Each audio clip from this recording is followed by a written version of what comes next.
Chapter 110. Storefront transfer meant that the owner would sell the store to the other party. In other words, as long as the storefront was bought, it would be a personal property in the future and there would be no need to pay rent. That was why the storefront Yun Jian had her eyes on. Store number 1 of Dongchun Port had a starting bid of 2 million. 2 million was not a small sum in this day and age. Ordinary people who had assets of more than 1 million were already considered to be in the upper echelons of society. Hence, once the starting bid was announced, many who were interested in the storefront flinched. In spite of it, there were still quite a number of rich people who came today, so someone quickly made a bid. 201 million. A middle-aged man raised the price. Zhang Taijun, who was sitting at the back corner of the auction house, shuddered when he heard the number. He was running a small business and could be considered one of the wealthiest families in Xinjiang town. However, when he came to a place like Longmen City that was filled with hidden talents, what he could do was insignificant. Hence, he was instantly in awe of these rich people. The only thing he could not figure out was how Yun Jian was able to gain Mayor Gu's favor. Why was Mayor Gu so friendly to her?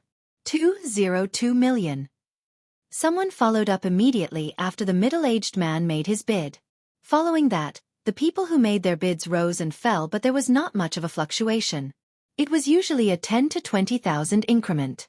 Mayor Gu's astute eyes were fixed on Yun Jian all along.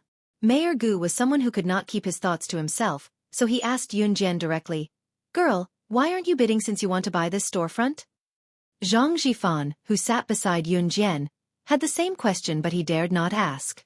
Yun Jian's reply was a simple word: wait. Mayor Gu was full of doubts again, but in the end, he swallowed them down. Store number 1 of Dongchun Port was a storefront that many big bosses were fighting for, so the bidding price was gradually rising. It had even reached close to 3 million. In the end, some bosses who thought it was not worth it gave up, leaving 2 of them to fight for it. 1 million. Mo Shilong, you old thing, don't fight with me. One of them had obviously reached his limit. He couldn't help but yell at the other person who had been forcing him to raise the price. 2 million. The big boss named Mo Shilong still insisted and refused to compromise. The 2 of them were competing with each other to increase the price, and neither of them was willing to give in. Zhang Taijun, who was sitting in the corner, gasped. He muttered in his heart. Today, he had finally witnessed the competition between the big bosses. That was not something that could be measured in thousands or tens of thousands. A few million for a store. He had never seen such a scene before. After the auction was over, he would be considered a person who had gained a lot of knowledge. Perhaps he could even brag about it to his friends and relatives. 4 million. The hot-tempered big boss had begun to blow his beard and glare. Gritting his teeth, he fiercely quoted a price. This was his bottom line. 401 million. The big boss called Mo Shilong was still competing, but his expression was not any better. Spending 4 million just to buy a store was naturally not worth it, so the hot-tempered big boss had to give up. I'll give it to you, give it to you. Humph, Mo Shilong, don't let me get the chance to deal with you next time. The hot-tempered big boss yelled at Mo Shilong. Humph, this old man will wait. Mo Shilong snorted coldly. Finally, a calm expression appeared on his face. Although the price had been raised quite a bit, he finally got it. After all, other than the hot-tempered big boss, no one else present could compete with him. Just as elder sister Li smiled and was about to count down the last 3 seconds. Chapter 111. 14.01 million. As soon as Yun Jian said that, everyone was shocked. They all looked at the little girl sitting next to Mayor Gu in disbelief. They thought that the little girl was only qualified to enter the auction because she knew Mayor Gu. Who would have thought that she would bid and increase the price by 10 million? The crowd was in an uproar and focused all their attention on Yun Jian. At that moment, Zhang Taijun, who was sitting respectfully in the corner, suddenly tensed up. He glared at Yun Jian with wide eyes, his expression complicated. In a large-scale auction like this, if one could not pay the price after bidding, they would have to bear legal responsibility. Therefore, since Yun Jian had the courage to bid, it meant that she could definitely afford it. God, more than 10 million. Zhang Taijun was trembling all over at that moment. All of his family's passbooks added up to less than 200,000. His family's wealth was enough to make people envious in Xinjiang town, but he did not expect that someone would spend more than 10 million to buy a storefront at an auction. The most important thing was that this person who made everyone dumbfounded was his niece in name. Moreover, she was the poorest among all his relatives and friends in the family. Cough, cough, cough. Sister Li could not react for a long time. Fortunately, she was an old hand at auctions and knew how to ease the atmosphere. 14.01 million. Is there anyone who wants to bid higher? Sister Li first tried to ease the atmosphere. Of course, many of the people present did not even have 14.01 million. Under such circumstances, who would continue to bid higher? Sister Li immediately started the countdown. 14.01 million going once, 14.01 million going twice, 14.01 million going thrice. Sold. Dongchun Harbor Store No. 1 was now completely under Yun Jian's name. Yun Jian showed a smile that did not match her age. It was as comfortable as a spring breeze. Dongchun Harbor Store No. 1 was originally auctioned for more than 10 million. It was definitely not a good deal. However, the person who bought this storefront was Yun Jian, so the situation was completely different. One had to know that she, Yun Jian, would never do a business where she would have to pay for herself if there was no profit to be made. Of course, she didn't want to compete with that group of people, so she directly raised the price by 1 degree and bought the store that was going to be auctioned. Because of this price, the others would definitely not raise the price anymore. Yun Jian paid all the fees in one go and signed a transfer contract with the owner of the previous store. The store was officially included in her name. By the time he was done, it was already late. After leaving the auction house, Mayor Gu tried to get close to Yun Jian. His intuition told him that this girl was destined to do great things.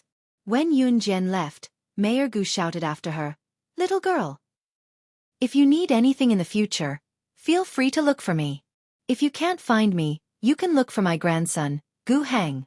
Let that brat pass the message." At this time, Yun Jian had already walked quite a distance, but she still faintly smiled. Obviously, she heard Mayor Gu's voice. She walked over and got into the Lamborghini sports car.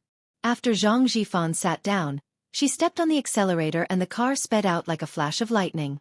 Zhang Taijun had already rushed out as fast as he could, but he still could not catch up with Yun Jian's pace in time. His whole body was trembling and trembling. He did not catch up. He was screwed. This was Zhang Taijun's first thought. At this moment, if Yun Jian was standing in front of him, as long as she forgave him, even if he had to kneel down, it would be worth it. For the first time, Zhang Taijun felt that he had failed.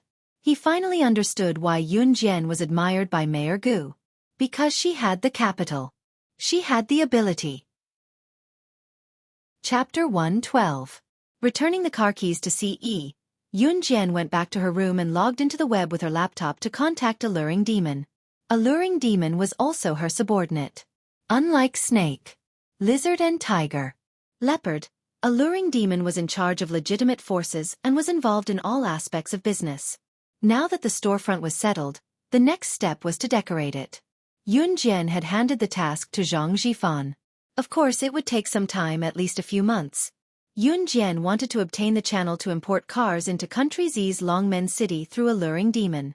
Alluring Demon was indeed easy to handle. She had agreed to it just as Yun Jian mentioned it to her and had asked Yun Jian to leave the address. After contacting the dealer of imported cars, they would send the cars over after the storefront was renovated. There would be no shortage of imported cars and domestic cars.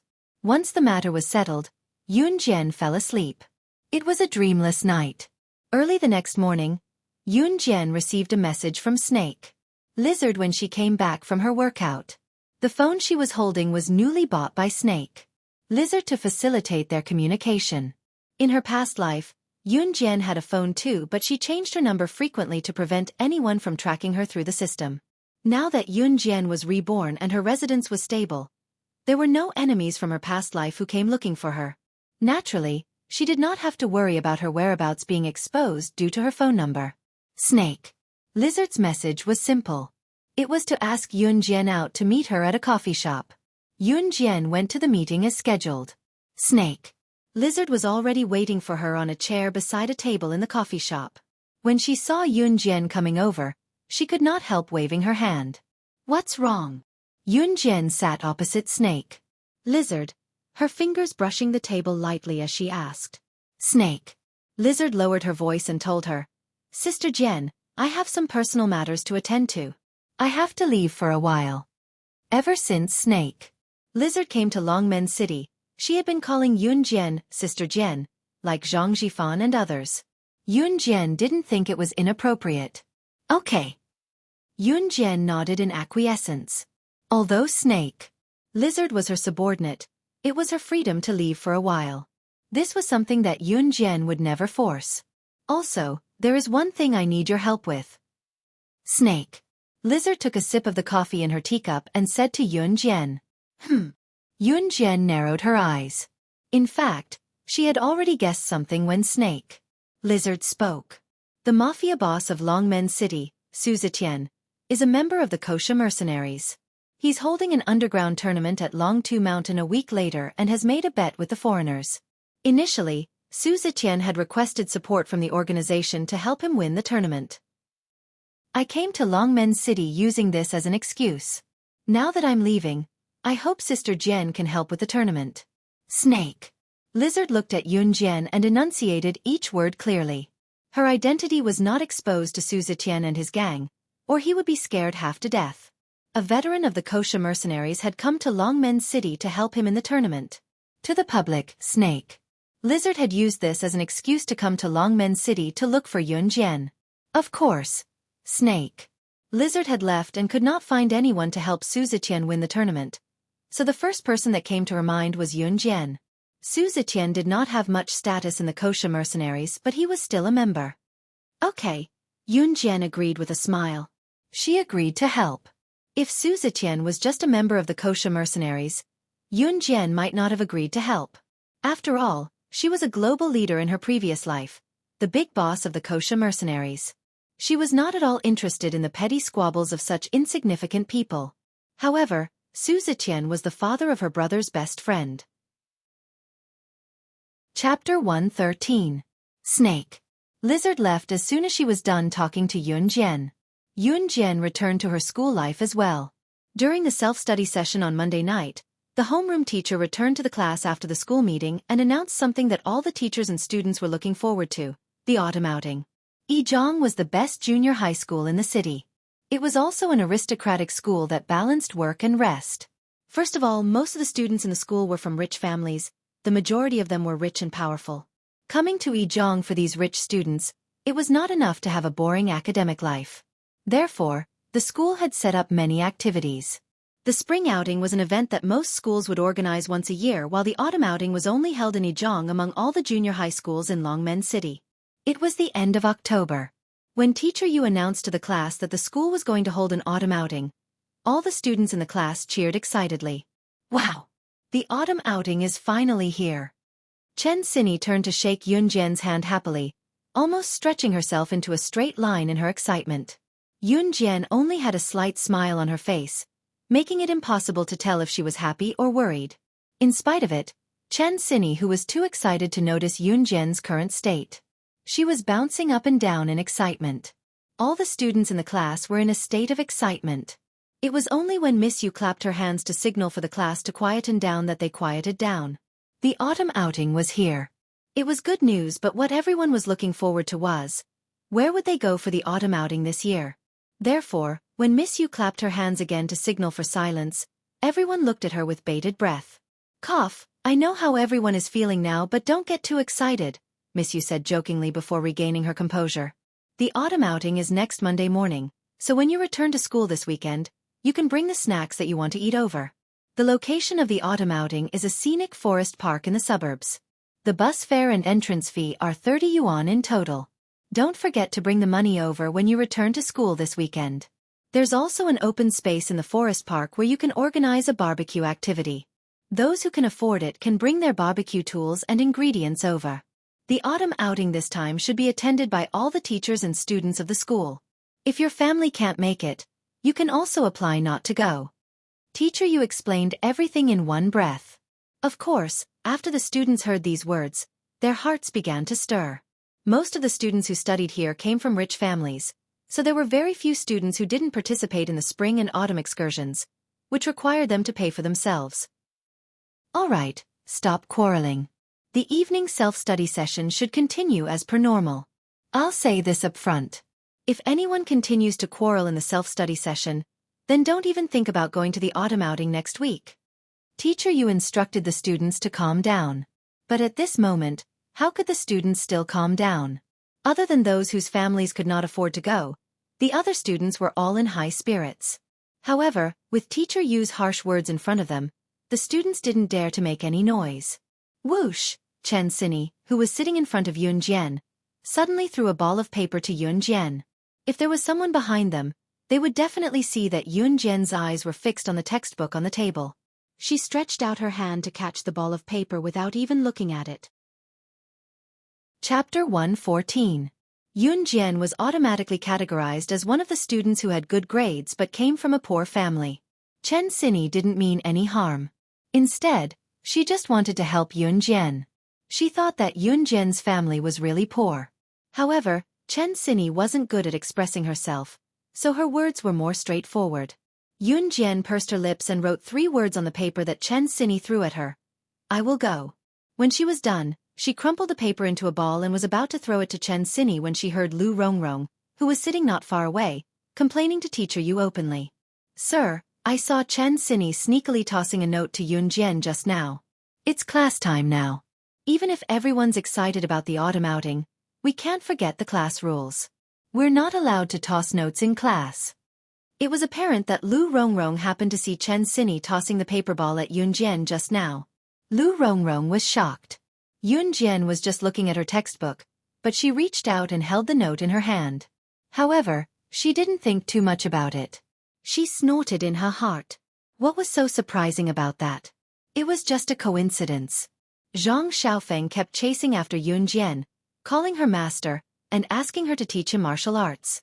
However, in Lu Rongrong's eyes, it was just Yun Jian's little trick to pretend to be cool. TSK, who was she trying to show off to? Although Teacher Yu was a newly appointed teacher who had just graduated from university, what she hated the most was the sneaky actions of her students during class. Therefore, when Lu Rongrong said that, Teacher Yu immediately walked over to Yun Jian.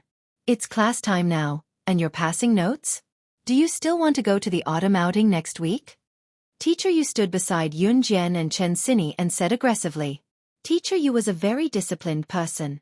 She would never look down on a student or take special care of a student because of their family background. It was precisely because Teacher Yu was very disciplined that as long as a student made a mistake, Teacher Yu would definitely punish them severely when he found out. Teacher Yu had always been very strict when it came to such matters. Teacher, I saw Chen Xini throw the note to Yun Jian with my own eyes. It must still be on the table now. Lu Rongrong added arrogantly. She had been unhappy with Yun Jian for a long time. However, Zhang Xiaofan and Chen Xini were always protecting Yun Jian, so she didn't have a chance to do anything. Today, her chance came today. How dare Chen Xini and Yun Jian pass notes right under the homeroom teacher's nose? Wasn't this the same as seeking death? Therefore, Lu Rongrong immediately complained to Teacher Yu. Chen Xini was caught red-handed by Teacher Yu. She hated Lu Rongrong so much that she gritted her teeth, but she was also afraid of being scolded by the teacher. After all, she was usually a good student who didn't get scolded by teachers. Therefore, she lowered her head and didn't even dare to look at Teacher Yu. Seeing this, Lu Rongrong became even more arrogant. She looked at Yun Jian provocatively. However, Yun Jian reached out and scratched her head. Then, she looked at Teacher Yu and shrugged. She didn't feel humble at all. We didn't pass any note. Then, she looked at Lu Rongrong and blinked. Student, could it be that you're old and dim-sighted? She actually said that she was presbyopic. Lu Rongrong almost exploded in anger. She ran down from her seat and went to Yun Jian's desk. She started to flip through Yun Jian's textbooks in front of Teacher Yu. Teacher, it's here. I saw it just now. Yun Jian hid the note in the textbooks on her desk. Lu Rongrong said as she flipped through the pile of textbooks on Yun Jian's desk. In the end, even the last book was flipped from cover to cover, but there wasn't a trace of the note in front of everyone's eyes. Lu Rongrong was dumbfounded. When the whole class looked at Lu Rongrong again, their expressions immediately changed. Chapter 115. Where's the note? Lu Rongrong, where did they send the note? Don't tell me. You ate it? Ha! Ha ha ha. Lu Rongrong's eyesight must be going bad. Ha ha ha. A bunch of students in the class couldn't hold it in anymore and started yelling noisily. Perhaps it was because they had heard the news about the autumn outing, but they hadn't calmed down yet. Now that Lu Rongrong was in trouble, the whole class took the opportunity to make a ruckus. Lu Rongrong's gloomy face instantly turned cold. A haze covered her entire body.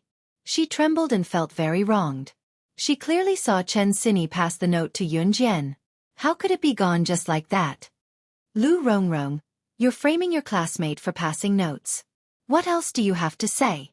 Teacher Yu frowned with a trace of displeasure on her face. As mentioned earlier, Teacher Yu was a very disciplined person. She especially hated students who did things under her nose. Of course, at the same time, she also disliked students who liked to report fake news and frame their classmates. It could only be said that Lu Rongrong had stepped on Teacher Yu's minefield. Teacher, I really did see the two of them passing notes. Lu Rongrong was unrepentant and even raised her voice to argue. Get out. Stand outside as punishment. Don't attend the 2 periods of self-study in the evening. You're not allowed to enter the classroom during this period. Teacher, you didn't have the patience to listen to Lu Rongrong's nonsense. She pointed at the door and growled at Lu Rongrong. Harmony was the most important thing in the class. Unity and mutual help were a good expression of the class atmosphere. However, Teacher Yu was naturally angry when Lu Rongrong randomly accused Chen Sini and Yun Jian of not paying attention in class. Lu Rongrong was so angry that she was about to explode. However, she didn't dare to do anything in front of the teacher. She shuffled out and glared fiercely at Yun Jian before she left. It was as if she was telling Yun Jian, "This is not over." Yun Jian returned a smile, but it only made Lu Rongrong angrier. Okay, continue with your self-study. Teacher Yu waved her hand and walked away. The first period of self-study was over. Lu Rongrong was still standing outside the door as punishment. Teacher Yu had returned to the office. Many students in the class were active outside the classroom, so there were not many people inside. Zhang Xiaofan went to Yun Jian while he and Chen Sini looked at Yun Jian with admiration. It was Chen Sini who asked softly, Jian, how did you manage to hide the note from the teacher's eyes? Oh, where did you hide the note? Zhang Xiaofan looked at Yun Jian expectantly as well. That's teacher S, SSS. That's S's have. Spreading the note out in front of Zhang Xiaofan and Chen Sini, Yun Jian's lips curled into a smile. It's here. Zhang Xiaofan and Chen Sini were stunned by Yun Jian's action. It was then that both of them recalled the scene just now. When Yun Jian stood up to refute that she did not pass the note, she had scratched her head. Could it be that at that time, she had hidden the note in her hair bun? At that time, she was actually able to hide the note in her hair in front of the whole class without leaving a trace. How did she do it? Could it be that she knew magic? Master, you're amazing. Zhang Xiaofeng's mouth was agape, and it took him a long time to speak with admiration. Yun Jian, on the other hand, had a small smile on her face without saying anything. As a secret agent in her past life, she was the best at hiding all sorts of dangerous weapons all over her body. She could walk, run, jump, and other movements without being noticed. Back then, she had hidden all sorts of razor blades in her hair, including under her tongue, all over her body. As long as it could be hidden, there would be hidden weapons everywhere. Chapter 116. Heh. Lu Rongrong was so smug just now and wanted to complain about us to the teacher. Humph, she's the one who's suffering now. She's asking for trouble and reaping what she sowed. Chen Sini snickered happily and gave Yun Jian a thumbs up. My Jian is the best. Yun Jian squinted and returned a smile. Looking at the lively and adorable Chen Sini, she was reminded of Lu Fian, who was still in Xinjiang town. Lu Fian was the first friend who treated her sincerely since her rebirth. She wondered if Lu Fian was doing well in Xinjiang town now. There was also the basketball team. They would meet again a year later. A week passed quickly. Yun Jian slept in class now. Due to her excellent results, the teachers did not bother with her. Perhaps when she had just been reborn a few days ago, She listened to the teacher in class without being distracted. Now, however, she could no longer listen attentively in class if she had to face the questions that she already knew with a youthful and hot-blooded attitude. When she returned home on Friday, Zhang Xiaofan did not forget to remind Yunjian, "Master, let's meet at the foot of Longtu Mountain tomorrow night. Remember, it's 6 in the evening. Don't be late." 6 o'clock was the start of the tournament. Yunjian nodded and left the school gate with a backpack slung over her shoulder. She was not going home. Instead, she was going for a walk in Longmen City suburbs. The evening sky was beautiful. The rosy clouds that reflected from the horizon cast a dim yellow hue over the land, like a girl who covered her face shyly, barely visible. Longmen City was a coastal city, and its city was the closest to the sea. Walking past the rows of downtown, Yunjian came to a tranquil shore. There was no beach here, but the waves that crashed on the shore gave her a sense of tranquility that came from the bottom of her heart. Yunjian sat down along the shore and looked up at the yellow sky, deep in thought. Life was so good now. She was carefree and did not have to worry about being assassinated or facing the pressure of death at any moment. She did not know how long such peaceful days could last, but she knew that from tomorrow onwards, there would be another battle. The challenge tournament would be her new starting point in this circle. Smelling the warm and comfortable light of the evening, Yunjian sat in the same place. She raised her hand and stretched, with a faint smile on her face. Suddenly, a fair and flawless hand grasped Yunjian's wrist. Yunjian was stunned. Someone was actually able to get close to her without her noticing? She glanced over and saw Siyi's sword-like eyebrows, starry eyes, and flawless cheeks. "Why are you here?" Yunjian wanted to pull her wrist back from Siyi's warm hand, but she realized that his strength was not as strong as hers. "Guess." Siyi's clear voice came out from his thin lips. He moved closer to Yunjian and his exquisite face was even closer to hers. His breath was almost on Yunjian's face. Siyi's large hand was still tightly grasping Yunjian's small hand. Yunjian's body shrank back. She had never been so intimate with a man before. She leaned back and tried even harder to break free. Siyi's large hand held onto her wrist firmly, causing Yunjian to frown slightly. "Let go first." Yunjian used her other hand to push his large hand away. "No." Siyi tightened his grip. Yunjian's small hand was very smooth and delicate. It was even better than the tender skin of a newborn baby. Yunjian pursed her red lips. She used her other hand to hit Siyi's head in an attempt to free his hand. However, Siyi did not let go. He held onto her wrist and tilted his head to the side to avoid her. At the same time, Yunjian stretched out her leg to kick Siyi's leg. However, Yunjian did not expect that Siyi would not let go. Instead, he pulled her into his embrace and the two of them rolled around the edge of the cliff. When they stopped, Siyi had one hand on Yunjian's wrist and the other hand on Yunjian's chest to guard against Yunjian's attack. At this moment, it just so happened to be on Yunjian's chest. On her chest. The two of them were also in a position where one of them was on top of the other. Neither of them had expected this to happen. Chapter 117. It was obvious that Siyi did not expect things to turn out this way. His earlobes flushed at the corners of his handsome face. Yunjian's body had developed very well. Although she was only 15 years old, her twin peaks were already slender and elegant. He could clearly feel the softness of the young girl's ample bosom. Yunjian's red lips widened. While Siyi was still in a daze, she smoothly pushed him away and stood up. Her heart skipped a beat, and an unknown feeling spread through her body. Yunjian stood up and walked away. Having lived 2 lives, she was fearless in battle and could kill without being noticed. However, this was the first time she had encountered something like this. She had only taken 2 steps when Siyi's tall figure blocked Yunjian's path.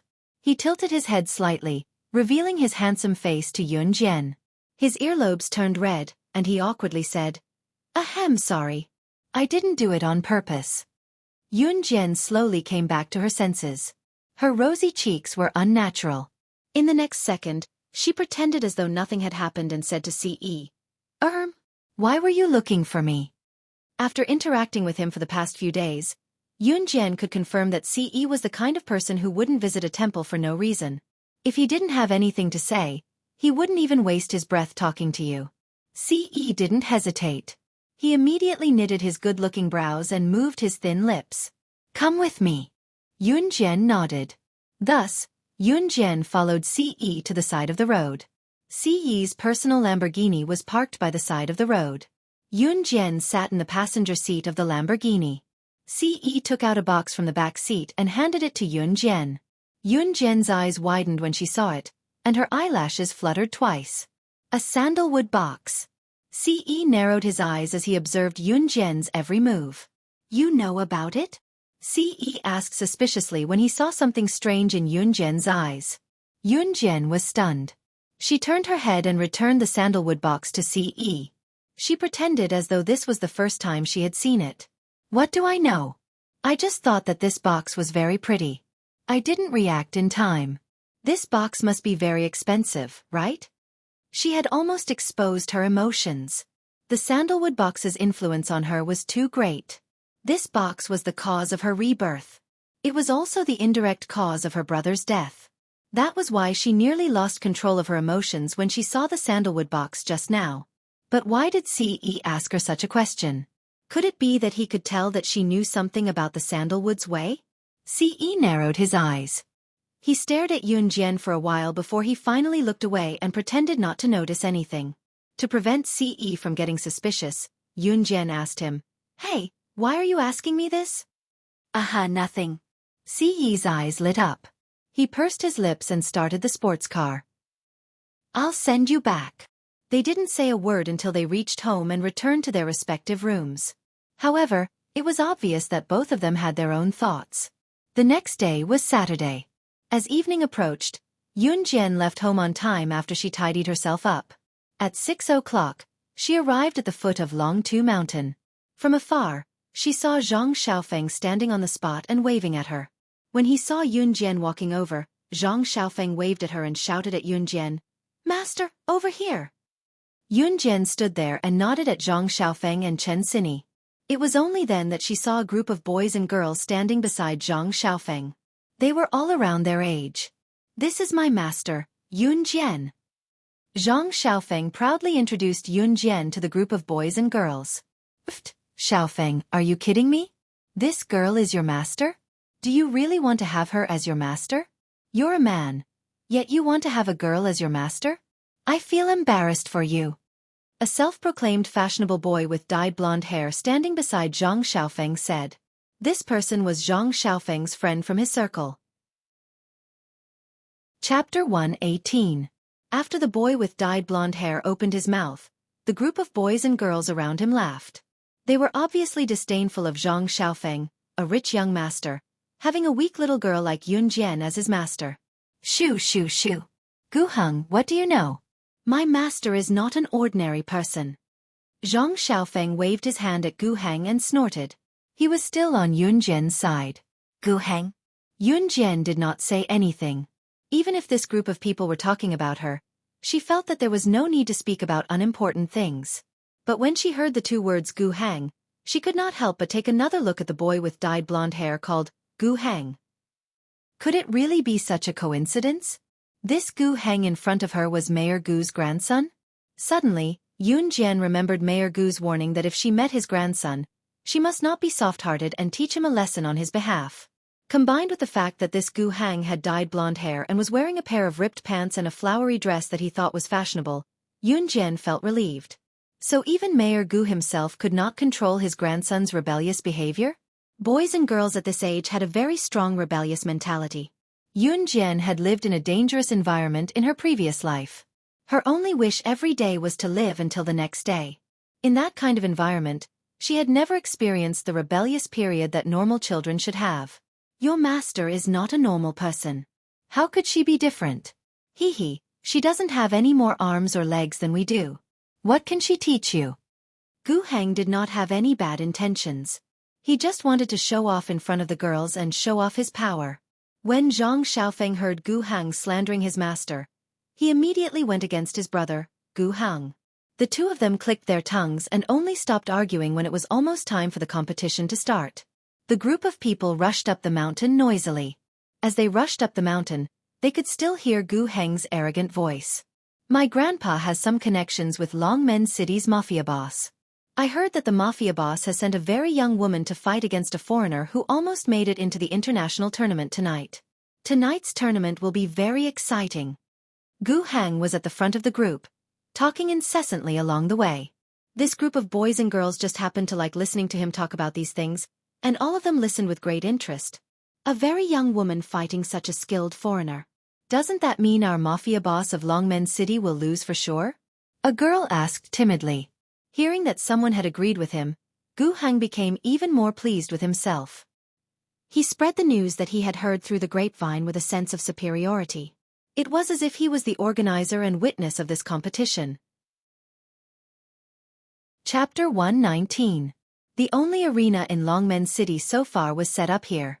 Why was Longmen City's Longtu Mountain famous? This huge arena must have played a huge role. People who came to Longtu Mountain to train their bodies would definitely come to the arena to take a look and rest for a while at the mountainside. Of course, Longtu Mountain's scenery was beautiful and had a hint of nature to it. It was a pity that it was evening and they were at the mountainside of Longtu Mountain, so Yun Jian did not get to see the beautiful scenery. Instead, she saw many common flowers and plants along the way. Let's go in. It was not Zhang Xiaofeng's first time here, so he took the lead with a chuckle. Boys like Zhang Xiaofeng who paid special attention to fights often came to watch the arena matches. When they came to watch the matches, they did not forget to call the girls over. His purpose was naturally to show off in front of the girls and say a few professional words to show that he was knowledgeable. As expected, Yun Jian could hear Gu Heng's bragging and the girls' admiring voices along the way. Yun Jian merely rolled her eyes and smiled helplessly. There was a group of men standing at the entrance of the arena today, all of them dressed in black and looking solemn. This group of people gave off the feeling of gangsters in movies, making people shudder at the sight of them. Zhang Xiaofeng led the way to the arena, but he was stopped before he could enter. Everyone knew that today's challenge tournament was actually a bet between a mafia boss and a foreigner. Therefore, not just anyone could come and watch the battle. Xiaofeng, move aside. I'll do it. Gu Heng finally had some practical use now. He walked up and looked at the group of men in front of him with heavy expressions. He swallowed a few mouthfuls of saliva and gave them a sideways glance. In an instant, he regained his arrogance and said to them, I'm Mayor Gu's grandson. We're here to watch today's tournament. At Gu Heng's words, the wild-looking man in front of him stepped aside. The group entered the arena smoothly. Gu Heng breathed a sigh of relief and felt smug again. Wow, Gu Heng, you're amazing. You can even bring us in. I thought we wouldn't be able to come in. The girls began to boast about Gu Heng again. It made Gu Heng feel smug again. Jian, let's sit over there. Chen Sini held Yun Jian's hand and walked to an empty spectator stand. There were not many people on the spectator stand at the arena. There were people blocking the entrance. The bet today was not for ordinary people but for the mafia boss and a foreigner, so ordinary people could not enter. There was no lack of spectator stands, of course. Yun Jian and Chen Sini sat on the spectator stand. On the other side, Gu Heng was still busy bragging. He's a person. A mafia boss's man. Calm. Host. Oh, that's amazing. The crowd gasped again when they heard that. At that moment, the crowd saw the beautiful silhouette who was sitting next to Chen Sini on the spectator stand suddenly walk down the spectator stand. She walked straight to the middle-aged man whom they were talking about, the man whom the mafia boss valued the most. Hey, why is she going to that person? Does she know the mafia boss's underling? Chapter 120. Before Snake. Lizard left. She said goodbye to Su Zetian. She directly asked Yun Jian to replace her in tonight's challenge tournament. When Su Zetian first heard the news, he was completely stunned, but in the end, he acquiesced. After all, he had no right to refuse the decision made by the Kosha mercenary superiors. It was already good enough that the superiors sent someone to help him. Thinking about it from another angle, what if this thin and weak girl really had the ability to win for him? After all, the people sent by the Kosha mercenaries were not to be underestimated. Their strength was extraordinary. Yun Jian had met Su Zetian's subordinate before, so he naturally recognized her. Su Zetian's subordinate was called Duan Lei. Duan Lei was tall and strong with a strong physique. He was the second in command of Su Zetian's Dragon Head Gang. Miss Yun. Duanlei respectfully greeted Yun Jian the moment he saw her. Although Yun Jian was very young, Duanlei was still very respectful to her. After all, if Yun Jian dared to participate in today's challenge tournament, it meant that she definitely had some skills. Yun Jian nodded indifferently, then said to Duanlei in a low voice, "I'm with my friend. I'll come over when the challenge tournament starts." After that, Yun Jian turned and walked away. She only came over to greet him and tell him that she had arrived. On the other side, Gu Heng and the others looked at Yun Jian in surprise. They didn't hear the conversation between Yun Jian and Duanlei, but even though they were far away, it wasn't difficult to see that Duanlei was very respectful to Yun Jian. "You know him? He's the underworld boss's underling." Gu Heng took over everyone's confusion and asked with a sideways glance. Yun Jian pursed her red lips and smiled without saying anything. She walked past the group of unreasonable people and walked towards Chen Xinyi. "TCH. Why is this girl acting so mysterious? Does she really think that she's a powerful person? Does she think that she's more powerful than the underworld boss? What kind of person is this?" When a girl saw that Yun Jian had ignored Gu Heng and walked away, she couldn't help but shout loudly in order to flatter Gu Heng. She was secretly criticizing Yun Jian in her heart. When this girl was criticizing Yun Jian, her voice was especially loud, as if she was afraid that Yun Jian couldn't hear her. This shout was so loud that even Duanlei, who was standing far away, could hear it. He couldn't help but frown, but he didn't say anything. The girl muttered a few words about Yun Jian, but when she saw that Yun Jian was too lazy to pay attention to her, she stopped talking. Yun Jian had already returned to the seat between Chen Xinyi and Zhang Xiaofan and smiled at them. Gu Heng and the others also found a place to sit down, their faces brimming with youthful passion. It was obvious that today's challenge match was something that they were looking forward to, longing for, or even yearning for. After waiting for a long time, Yun Jian finally saw Duanlei waving at her from afar. Understanding that the match was about to begin, she turned to Chen Xinyi and said, "I'm going to the washroom." She did not say that she was going up to fight. Although Chen Xinyi and the others would find out about it sooner or later, they would not believe her if she said it now. She might as well let them see it for themselves. "Ha! The match is about to start. Jian, go quickly." "Oh, right. Do you know where the washroom is? Do you want me to bring you there?" Chen Xinyi offered kindly. "No need." Yun Jian shook her head with a grin, bearing a row of neat and pearly white teeth. She then hopped down from the spectator stand that wasn't too high and went around the ring to the backstage after a few steps. Chapter 121. As expected, the match began a few minutes later. Chen Xinyi and Zhang Xiaofan looked anxious. Both of them were wondering why Yun Jian had not returned after going to the washroom for so long. The match was about to begin. At this moment, a tall and sturdy man walked out from the back of the arena. This man was bare-chested, and his broad shoulders and muscular arms seemed to be overbearing and powerful. He was at least 1.9 meters tall. If an ordinary person were to stand next to this man, it would be the difference between a giant and a dwarf.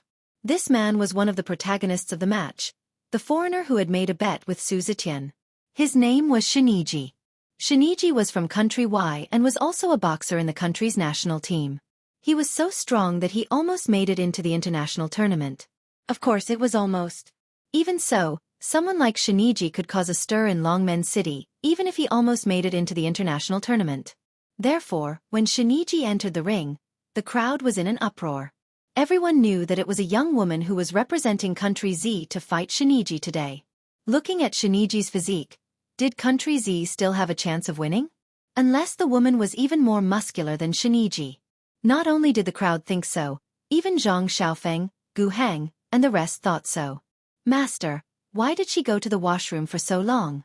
Such an exciting match is about to begin. Xinyi, why don't you go to the washroom and look for her?" Zhang Xiaofan turned to Chen Xinyi, looking anxious. In spite of it, Zhang Xiaofan saw Chen Xinyi looking at the ring with exaggerated shock. All of a sudden, the surroundings fell silent. It was as if the sound was cut off midway. The place was so quiet that one could hear the sound of a pin dropping to the ground. Zhang Xiaofan frowned suspiciously as he followed Chen Xinyi's gaze to the ring. He seemed to have seen something as his pupils contracted and his eyes widened while his mouth formed an O shape. Looking at Gu Heng and the others, Everyone present could only use one expression to describe them. Shock. Following the crowd's gaze, they saw Yun Jian's long black hair swaying as she walked out from the backstage of the arena with light steps. She curled her lips and maintained a slightly leisurely expression from the beginning to the end. After a moment of dead silence, the atmosphere reached its climax. Oh my God! It was a little girl. Could it be that the person who's going to fight with that foreigner is just a little girl? Oh my God, did I see it wrong? The mafia boss actually let a little girl fight with a foreigner. Isn't he afraid of losing the bet? Look at the difference in height between the little girl and the foreigner. Do we really have a chance of winning this match? After a moment of silence, a storm of chatter resounded throughout the hall. Zhang Xiaofan stood up from his seat in shock. He pointed at the girl with a faint smile on her face on the stage and gulped. He said in a half-surprised and half-delighted manner, "It's Master. It's Master. Could she be the woman Gu Hang was talking about who's going to fight with that foreigner tonight?" Zhang Xiaofan had mixed feelings at that moment. He was worried for Yun Jian, but at the same time, he felt a deep sense of pride because he was Yun Jian's disciple. In contrast, Gu Hang and the others looked like they had been constipated for a few days. Their faces were dark. Looking at the girl with a faint smile on her face on the stage, Gu Hang gulped again. So all the bragging that he had done to the crowd just now was like showing off in front of a big shot? In the arena, Shiniji looked at Yun Jian's appearance. He put away the same shock in his heart and looked at Yun Jian with disdain. He then mocked Yun Jian in broken Chinese. "Is there no one else in Country Z? How dare you let a little girl fight with me? How can a girl with skinny arms and legs like her fight in the arena? Su Zetian is playing with me." Shiniji's arrogant and egotistical tone spread throughout the hall. Seeing this, everyone present was filled with anger as they looked at Shiniji. Any native would lose their cool in the face of a foreigner's mockery. Chapter 122. Yun Jian's verbal rebuttal to Shiniji made the audience cheer for Yun Jian. Even if Yun Jian could not win today's match, at least she represented everyone and used her words to rebuke Shiniji. This resentment was returned to Shiniji, who had looked down on the Z's people. Of course, with Shiniji's achievements and the advantage of his burly physique, the audience did not think that Yun Jian would win. "Little girl, you've successfully angered me." Shiniji flew into a rage out of humiliation and said furiously. Then, he stuck out his middle finger and pointed it at Yun Jian. His scornful, arrogant, and slightly provocative tone sent chills down everyone's spine. Shiniji looked at Yun Jian and said angrily, "Little girl, since you insist on fighting in this ring, I, Shiniji, will make sure you come in standing and go down lying down." He was definitely not speaking empty words. When the audience heard Shiniji's words, they could not help but shiver. The underground black market's arena matches were very cruel. No official referee would say something like stopping when it came to a fight. When two people fought in the arena, as long as they did not die, were seriously injured, or even completely paralyzed, no one would care. Even if the other party was really beaten to death, as long as the person had connections with the higher-ups, they could still get one foot in the police station and the other out of the police station. Who was Shiniji? He was a member of Country-Wise national arena team and someone who almost made it to the international arena. He was definitely capable. His sturdy muscles were not just for show. Yun Jian, on the other hand, had thin arms, a thin waist, and thin legs. She was only about 1.6 meters tall and could not even be compared to Shiniji, who was 1.9 meters tall. To put it simply, Shiniji could probably crush a handful of Yun Jian with one hand. Obviously, Shiniji's words were meant to severely injure Yun Jian during the match. After Zhang Xiaofan and Chen Xini heard Shiniji's words, they started to worry about Yun Jian. They quickly accepted that Yun Jian was the person who was going to fight with Shiniji today, but they did not expect Yun Jian to win. After all, the difference in strength was obvious. However, Zhang Xiaofan still gathered a few people to cheer for Yun Jian. Among them, Zhang Xiaofan was the most enthusiastic. His hoarse shout spread throughout the arena. "Master go! Master go! Yun Jian win! Yun Jian win!" After Shiniji said those harsh words to Yun Jian heard Zhang Xiaofang's hoarse shout. Yun Jian pursed her lips. She did not look at Zhang Xiaofan and the others. Instead, she looked at Shiniji and stuck out her little finger at him. She smiled contemptuously and said, I'll return the same words to you. Once you're in this arena, you'll have to leave lying down. This little girl was so frivolous. At that moment, this thought appeared in everyone's minds. Shiniji was frivolous because of his achievements. However, why was Yun Jian so frivolous? Shiniji sneered at Yun Jian and said, "Then come on." The person who was hosting today's match was Duan Lei. However, even Duan Lei had to re-evaluate Yun Jian. He felt that this girl was not ordinary. However, he could not pinpoint exactly what was so special about her. There's no need to announce the start of the match. Just go up and finish it quickly. I'm always ready to deal with you. Yun Jian crossed her arms and looked at Shiniji with raised eyebrows. Her words made Shiniji so angry that he almost stomped his feet. Chapter 123. Good. I hope you can leave this place alive. Shiniji snorted in a strange tone. He clenched his fists, and his knuckles cracked. Everyone who heard the sound couldn't help but shudder. On the second floor of the arena, in the VIP seats, Su Zetian frowned as he looked at the confident girl in the arena. This match was very important to him. That was why he asked the Kosha mercenaries for help. Although Yun Jian was young and looked harmless, Su Zetian knew very well that the people sent by the Kosha mercenaries were all hiding their strength. Even a 7- or 8-year-old child from the Kosha mercenaries could smile and look at you in the eye for 1 second, then pull out a gun and kill your opponent in the next second. And Yun Jian.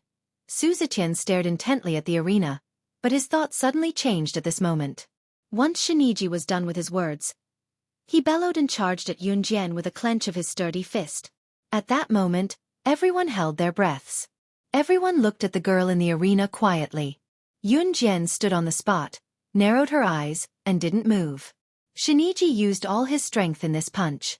If this punch landed on Yun Jian, if she was really an ordinary girl, this punch would either kill or seriously injure her. Shiniji was going to be ruthless. Oh my god. Is that girl scared silly? She's standing there without moving. Does she want to be beaten into a meat patty? Oh my god. Someone screamed at this moment. Everyone was already imagining the scene of Yun Jian being sent flying by Shiniji's punch. Some of the more timid girls closed their eyes in fear, not daring to see what would happen next. Yun Jian's grim voice sounded in their ears. "You're dead meat." Yun Jian's eyes suddenly changed, and a faint smile spread from her lips. She said this to Shiniji indifferently. Shiniji's heart skipped a beat. At that moment, everyone's heart tightened into a straight line. Hua! Shiniji was even more furious after hearing this, and he swung his fist at Yun Jian. But a shocking scene suddenly appeared in front of everyone's eyes. Yun Jian, who had been standing still, dodged Shiniji's punch at a speed that couldn't be seen with the naked eye. Shiniji didn't think that Yun Jian could dodge his attack at lightning speed, and he was stunned for a few seconds. It was these few seconds that became Shiniji's weak point. On the battlefield, a moment of stupor was fatal. Yun Jian appeared behind Shiniji and punched him in the ribs in the back. Ah! Immense pain spread through his entire body, and Shiniji fell to the ground with a bang, letting out a heart-wrenching howl. Victory and defeat had been decided in one move.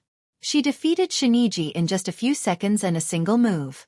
She defeated Shiniji, an expert who almost made it to the International Challenge Tournament. At that moment, Zhang Xiaofan, Chen Xini, and Gu Heng were all stunned. Even Su Zetian, who was sitting in the VIP seats, was stunned. Shiniji, a fighter from Country Y who was rumored to be great and who almost made it into the international arena, could not even last a single move from Yun Jian. Was this Yun Jian's strength?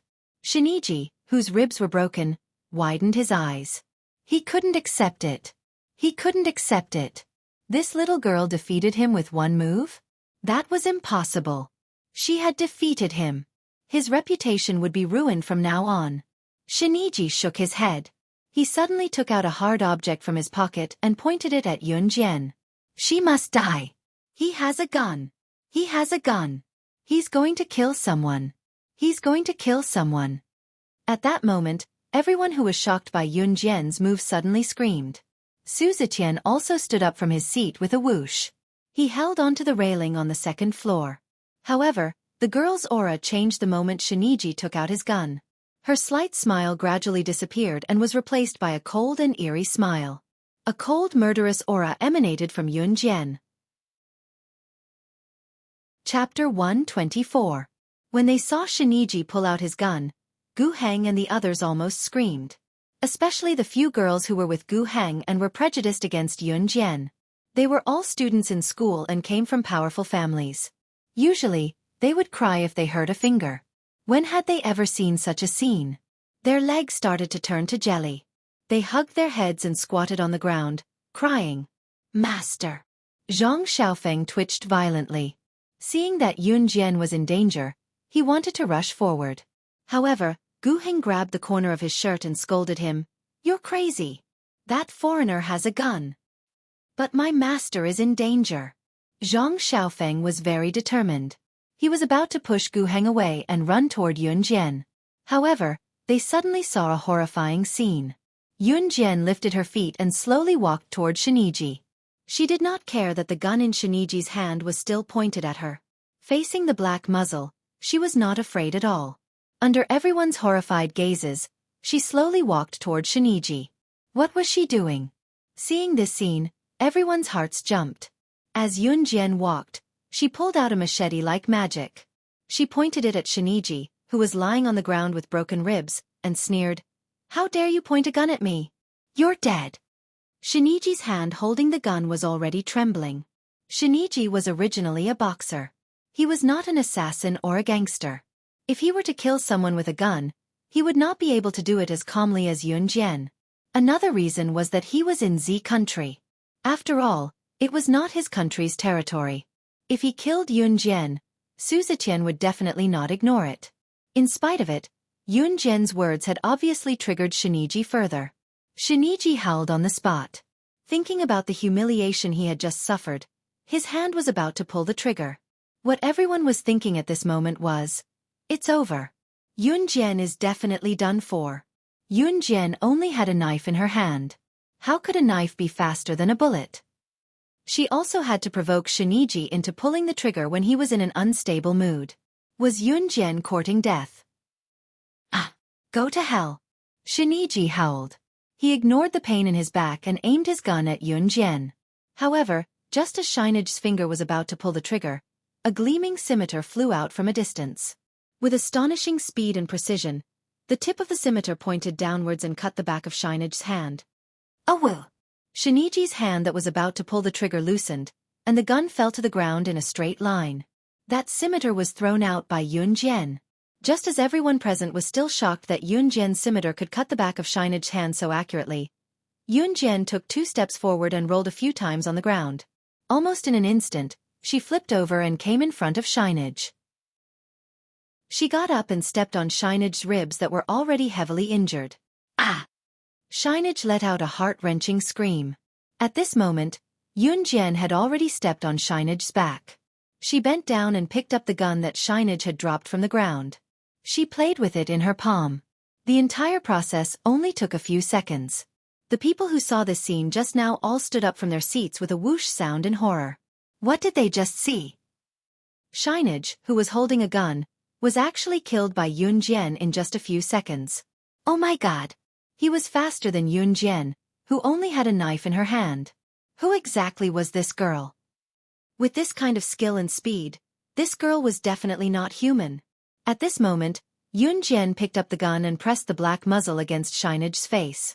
It was unclear whether he had fainted or was scared senseless. The girl's demonic voice came from above and resounded throughout the entire place. Killing you will be as easy as slaughtering an animal. Shiniji's heart was already filled with shock and fear. He had never seen anyone so agile. Moreover, it was an underage girl. As far as he knew, there was only one kind of person who could snatch a gun from an enemy's hand. Chapter 125. However, no matter how hard Shiniji racked his brains, he would never categorize Yun Jian as a secret agent or an assassin. After all, Yun Jian's age was obvious. However, her skills didn't match her age. Wait! Miss Yun, please wait! Duan Lei said as he rushed up to the stage and stopped Yun Jian from killing Shiniji. Miss Yun, please spare Shiniji's life for the sake of our boss. Having witnessed what Yun Jian was capable of, Duan Lei felt genuine respect for her as he spoke to her hastily. Although Shiniji deserved to die, he was a member of Country Y's national arena team. Killing him was equivalent to killing a key figure that Country Y had groomed. Naturally, Country Y's people would not let it go. This was no longer a matter of personal grudges. It would lead to a bloody battle, and the consequences would be severe. You want me to let him go? Yun Jian raised her eyebrows as she held the pistol and patted the black muzzle on Shiniji's face twice. Faced with the young lady's questioning, Duan Lei could not help but gulp. Finally, he mustered up his courage and nodded. Yes. Sure. Yun Jian's casual words made everyone present heave a sigh of relief. After all, this was a competition. Shiniji's drawing of a pistol was enough to make everyone afraid. If Yun Jian were to kill someone in public, many people present would probably lose sleep for several nights. At that moment, Yun Jian's eyes suddenly sharpened. She lifted her foot from Shiniji's back and took 2 steps back to stabilize herself. Then she said to Duan Lei, I can let him go. At that point, even Shiniji, who was lying on the ground and starting to feel dizzy, breathed a sigh of relief. The one thing he regretted the most was underestimating Yun Jian. Don't mess with her. But his hand, I want it. Yun Jian's casual words were suddenly heard in the next second. What followed was the crisp sound of a gunshot. Bang! Bang! The gunshot sounded and the gun fell. 2 bullets pierced through Shiniji's wrist and into his bone marrow. Ah! Ah! Ah! Shiniji howled in pain. When the bullet entered his hand, it was as if it had penetrated a piece of wood, piercing his liver and spleen. Ah! The screams came from the spectators' seats. Spear! Yun Jian actually fired the gun. Compared to some timid girls, Zhang Xiaofan and the others were full of passion. Although they were also afraid, they couldn't help but admire Yun Jian from the bottom of their hearts. Everyone present had seen Shiniji's previous attitude. Shiniji had not only ridiculed Yun Jian, but more importantly, he had ridiculed Country Z. He had ridiculed their country. Just based on this point alone, even if Shiniji died 10,000 times, it wouldn't be enough to appease the hatred in their hearts. Looking at his wrists that were shot by the pistol, Shiniji fainted. Yun Jian's 2 shots not only crushed Shiniji's dignity, but also ended his career as a boxer. Because Shiniji's meridians were broken, it was equivalent to his hands being crippled. The most basic requirement for a boxer was to have a pair of strong hands. After Yun Jian fired the shot, she threw the pistol to Duan Lei and said, Tell your boss that I've won the match. After she finished speaking, she turned around and walked out of the ring. Duan Lei hurriedly caught the pistol that Yun Jian had thrown to him. He swallowed his saliva and turned around to clean up the mess. Seeing that the match had ended, the protagonist, Yun Jian, also walked out. Zhang Xiaofan and the others hurriedly ran out after her. Chapter 126. Before Yun Jian could step out of the arena, Zhang Xiaofeng's urgent voice came from behind her. Master, master. Master, wait for us. She turned around and looked up at them with a faint smile. The arena is over.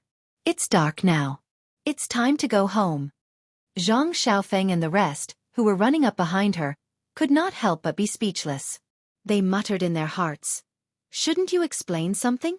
Master, what happened just now? Why did you fight with that foreigner? Also, your posture just now was so cool. By the way, how did you throw the knife out just now? That move was so powerful. It was like a living version of Xiao Li's flying knife. Zhang Xiaofeng's words were fired like a machine gun. Stop, Yun Jian ordered. This voice shut Zhang Xiaofeng up on the spot. He did not say anything else. How am I supposed to answer you with so many questions at once? Yun Jian raised her beautiful eyebrows and smiled shyly like a young girl. At this moment, Yun Jian seemed to have turned into a fresh and beautiful young girl. It was as if the young girl who was dismissive of Shiniji just now did not exist at all. Then we'll answer them one by one. Master, why were you the one who fought with that foreigner just now? Also, why didn't you tell us this earlier? Zhang Xiaofeng asked the question that everyone wanted to know. Pairs of black eyes stared at Yun Jian in unison. Yun Jian pursed her lips and finally opened her mouth. She reached out and snapped her fingers in the air. Then, she pursed her lips at Zhang Xiaofeng and smiled mysteriously. Take a guess. After that, she turned around and did not intend to explain further. However, what Yun Jian did not expect was that Zhang Xiaofan and the rest would follow closely behind her, begging her to teach them the domineering moves just now. Even Gu Heng followed closely behind Yun Jian. He even apologized to Yun Jian for his previous actions. This caused Zhang Xiaofan to brag to Gu Heng and the others somewhat childishly, "This is my master."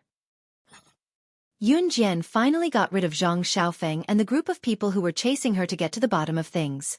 She set foot on the road home. It was chilly at night, especially when it was close to winter in autumn. The weather changed quickly, and the temperature difference between day and night was large. Yun Jian was wearing a jacket today, but she still felt a little cold. As they walked past a street lamp, a sports car drove past them and stopped beside Yun Jian. Yun Jian had not expected the car to stop. She pulled her jacket around herself and turned around. Coincidentally, she saw Ce sitting in the Lamborghini looking at her. He tilted his head, and his chiseled features became clearer under the street lights. "Get in the car." Ce spat out 2 words from his beautiful thin lips. Yun Jian did not stand on ceremony. She immediately walked over to open the door of the Lamborghini and sat in the front passenger seat. The heater in the car warmed up Yun Jian's body temperature. "Why are you wearing so little every time? Do you want to freeze to death?" Ce raised the temperature in the car again and glanced at Yun Jian. Yun Jian opened her mouth, but found that she could not refute him. In the end, Yun Jian only said one sentence, "Why are you looking for me?" Ce paused, and a trace of warmth appeared on his flawless face. "I'm taking you to a banquet. I'll be back tomorrow. Auntie has already informed you, so you don't have to worry about staying out all night." As he spoke, he did not allow Yun Jian to resist at all.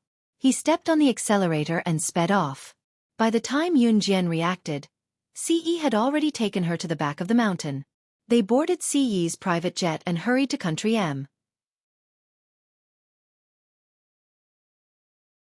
Ce smiled beautifully as he held Yun Jian's warm little hand and walked towards one of the top clothing stores in New York. This clothing store was owned by a world-class fashion designer in New York. Usually, it received very few customers. However, the customers it received were all world-class bigwigs. As Ce held Yun Jian's little hand and walked into the store, Yun Jian saw 2 men in their 20s walking towards her. When the 2 men saw Ce and Yun Jian holding hands, they couldn't help but be stunned. Then they walked in front of Ce and lowered their heads. "Young master, the dress is ready." Yun Jian was also stunned when she saw the 2 men. They were the 2 men who had been standing on either side of Ce when she had first met Ce. Chapter 128. Ce nodded slightly. He pulled Yun Jian past the 2 men and walked towards the changing room. The 2 men were left dumbfounded. F***CK. Is the young master enlightened? He's even learned how to hold a woman's hand. One of the men rubbed his hands, a trace of surprise appearing on his handsome face. He couldn't hold it in any longer and said to the other man, "Adam, the young master's matters aren't something you and I can casually discuss. Do your job well." The other man, who looked more composed, reminded him before turning to leave. The man called Adam stood there and clicked his tongue twice. He muttered to the more composed man, "Go, go, go, you're the most serious one." Ce had a custom-made lace evening gown for Yun Jian. It was pure black and not revealing at all. This evening gown was designed by the world's top fashion designer and was one of a kind in the world. Its economic value couldn't be measured by money. After Yun Jian changed and came out, she saw that Ce had already changed into a formal suit. Ce's foundation was very good. His handsome face was flawless. His tall nose bridge and deep eyes exuded the aura of a king. The black suit clung to his muscular skin. When Yun Jian came out, Ce's fair and slender fingers tugged at the tie of his suit. From the side, he looked like a still and untainted figure in a painting. He was so handsome and delicate that there was nothing to nitpick about him. Even though Yun Jian had seen many handsome and delicate men in her previous life, none of them could compare to the one in front of her. She was stunned for a few seconds. "What's wrong?" Yun Jian only reacted when she heard a pleasant male voice. Ce narrowed his eyes as he sized up the young lady in the black lace evening gown. Every time he met Yun Jian's eyes, he would suppress his distant feelings towards women and wanted to take a step closer to her. When he first discovered this, even he couldn't believe it. He knew himself very well. He hated women. Ever since he was young, as long as there were women around, he would feel nauseous. If a woman came close to him, he would feel extremely disgusted. This is a quirk. But it was different for Yun Jian. He could feel it deeply. Yun Jian's petite figure kept floating in front of him. That faint milky fragrance lingered at the tip of his nose, making him feel a little different. That was why he couldn't help but get close to her, and even hold her hand. Therefore when Ce saw Yun Jian's smooth and tender arms, the lace gown that accentuated her petite figure, and her well-developed twin peaks, he couldn't help but gulp. "Let's go." Yun Jian moved her red lips and walked out directly. Ce paused for a moment as the girl's fragrance dissipated into the distance. Then he strode after her. Country M, New York, the 39th floor of the Triangle Building. In the middle of the room, a dignified and imposing middle-aged man in his 40s was holding a glass of red wine and chatting amicably with a man of the same age in front of him. This dignified middle-aged man was called Si Chu. He was the head of the armaments family, Cold Pavilion. Without a doubt, he was also Si Yi's biological father. At this moment, Si Chu was chatting happily with the middle-aged man opposite him. Chapter 129. Si Chu followed the middle-aged man's gaze and saw a 17 or 18-year-old girl standing there. She was pretty and had an outstanding temperament among the group. Of course, as the leader of the arms family, Si Chu did not care about the appearance of his future daughter-in-law. He cared about the marriage between the big families and the friendly relationship between the big families. He nodded at the middle-aged man and praised hypocritically, "Old sure, your daughter is not bad. She has a good temperament." This was Si Chu's highest compliment. He patted the man's shoulder as he spoke. Shichuan's face lit up. He moved closer to Si Chu and smiled. "Then about the marriage between Ce and my daughter. Of course it's a done deal." Si Chu replied with a laugh and an absolute tone.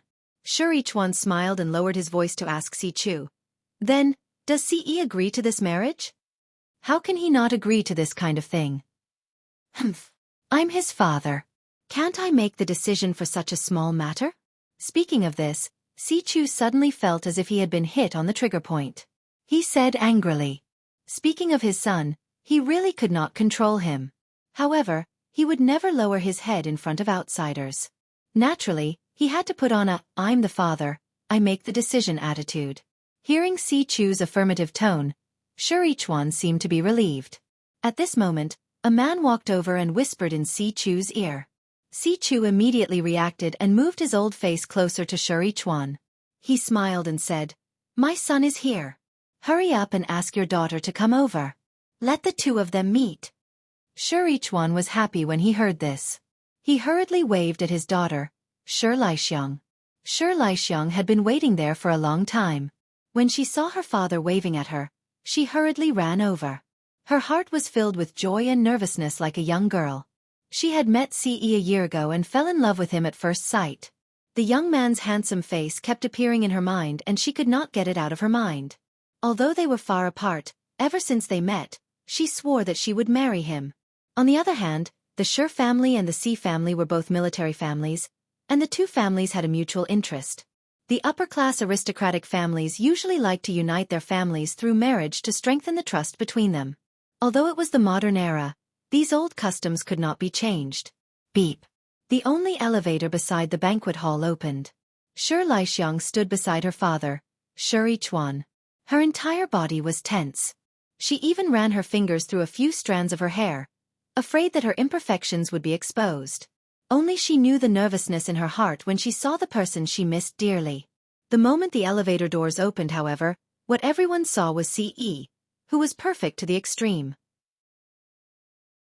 As well as the petite girl standing beside him who was also extremely beautiful. The young girl was wearing a lace gown that outlined her petite figure. Her curvaceous figure was revealed in front of everyone. She was beautiful and elegant. When the two of them stood together, it was as if they were a match made in heaven. They were actually so compatible. Si Chu, Shichuan, and Shi Laixiang were dumbfounded. Not only the three of them, but everyone present was mesmerized by Ce and Yun Jian's stunning appearance. They were unable to extricate themselves. Ce held Yunjian's small hand and walked out of the elevator step by step. They stood in front of everyone. Yunjian realized that Ce had only glanced at Si Chu when he walked in front of him. Without saying a word, he pulled her to the side. Damn brat, stop right there. What kind of attitude is this? How can you leave without saying a word when you see me? Where is your upbringing? If I didn't know better, I would have thought that you were a bastard with a mother but no father. Also, who is this girl beside you? Si Chu felt that he had lost face and spoke to Ce angrily. Ce turned his head to look at Si Chu.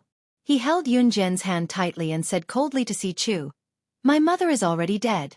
That woman is not my mother." When he said this, Yunjian could clearly feel the coldness and loneliness in Ce's voice. Chapter 130.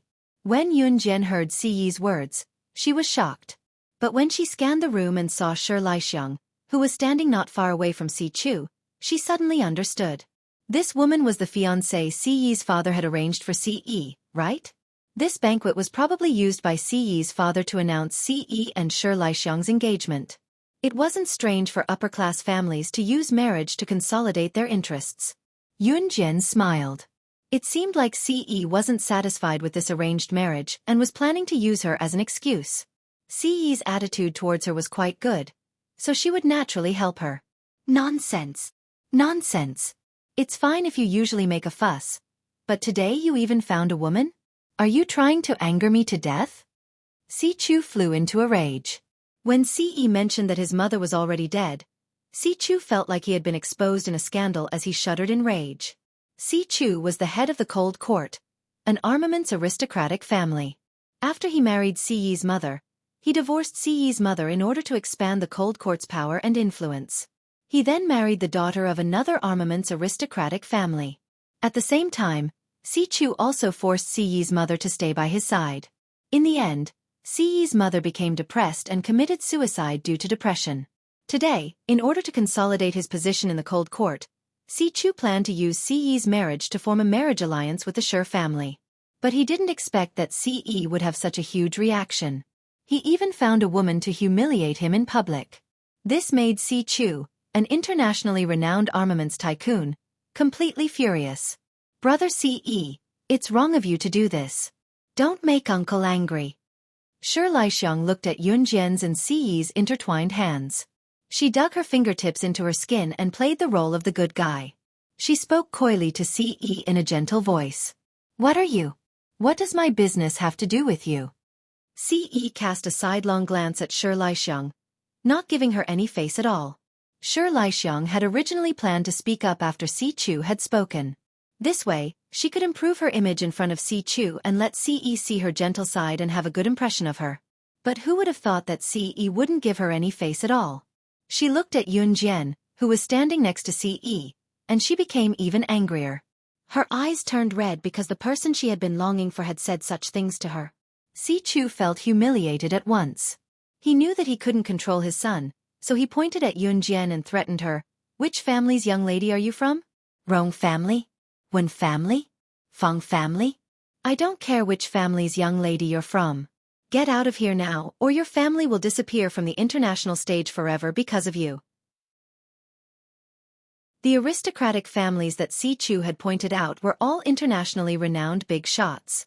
It was obvious that he thought that Yunjian was a young lady from one of these aristocratic families. Yunjian was amused when she heard that. She narrowed her eyes and met Si Chu's murderous gaze fearlessly in front of everyone. Her red lips curled up. I'm a young lady from the Yun family. Let me introduce myself. My name is Yunjian. I live in Country Z's Longmen City. My mom is a waitress at a hotel. Country Z's Longmen City. A waitress at a hotel. Everyone latched on to these words. Si Chu stomped his feet, almost vomiting blood from anger. He thought that the woman his son had found would be a socialite of the upper class, even if she wasn't from an aristocratic family. Chapter 131. Si Chu was furious. He did not threaten Yunjian anymore. Instead, he waved his hand and called for his bodyguards, intending to chase her out. Someone chase her out. If Yun Jian was a young lady from an aristocratic family, Si Chu might have given her some face. However, Yun Jian had said it herself. She was just a person with no status. Si Chu was naturally fearless and prepared to chase her out on the spot. He had lost all his face today. There was a saying that one should not wash one's dirty linen in public. However, after today's incident, he had no face left. A few bodyguards in black suits and sunglasses surrounded Yun Jian and Ce. "I'll see who dares to touch my people." Ce sneered. He calmly pulled out a pistol from the holster at his waist, pulled the trigger, and pointed it at Si Chu. Ce had already decided to shed all pretense of cordiality. Ever since Ce could remember, he had never acknowledged Si Chu as his father. He had not even called him Dad for so many years. In his impression, this so-called father was the murderer who had directly forced his mother to commit suicide. He could still remember that his mother had committed suicide due to depression. Si Chu had always locked his mother up and kept her at home in the name of love. Later, his mother had suffered from depression and was not allowed to seek treatment. Si Chu was a person who cared about his reputation. He did not allow outsiders to know about his family's dirty linen. Hence, when Ce's mother had suffered from depression, he was not allowed to seek treatment. Hence, Ce's mother had been too depressed and could not bear the torture of her illness.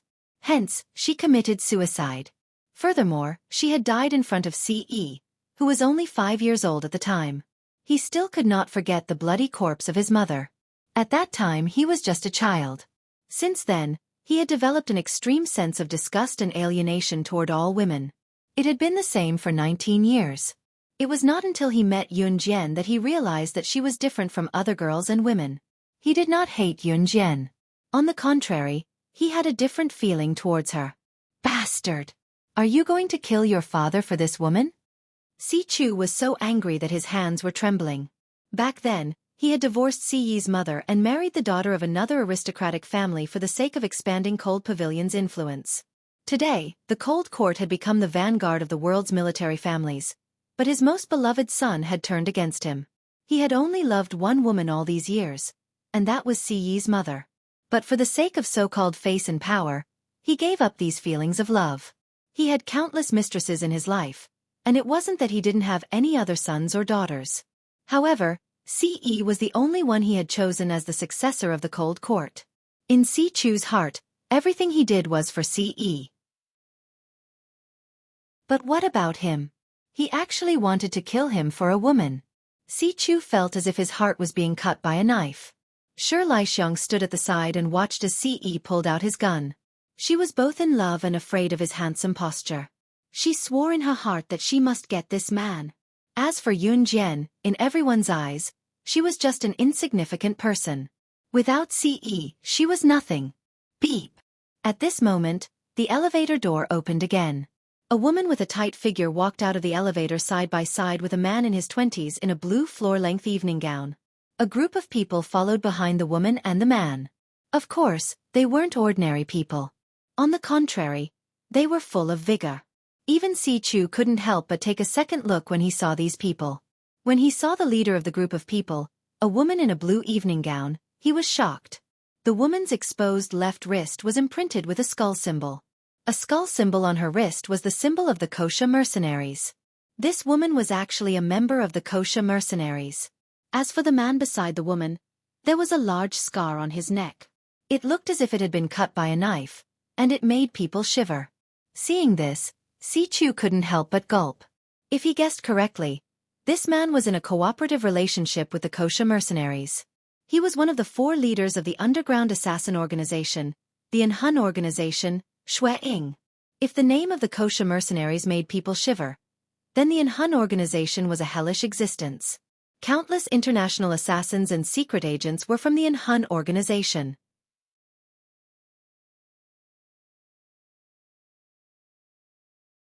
How could this girl, who claimed to be from a small town in Z country and whose mother was an ordinary hotel attendant, be an ordinary person?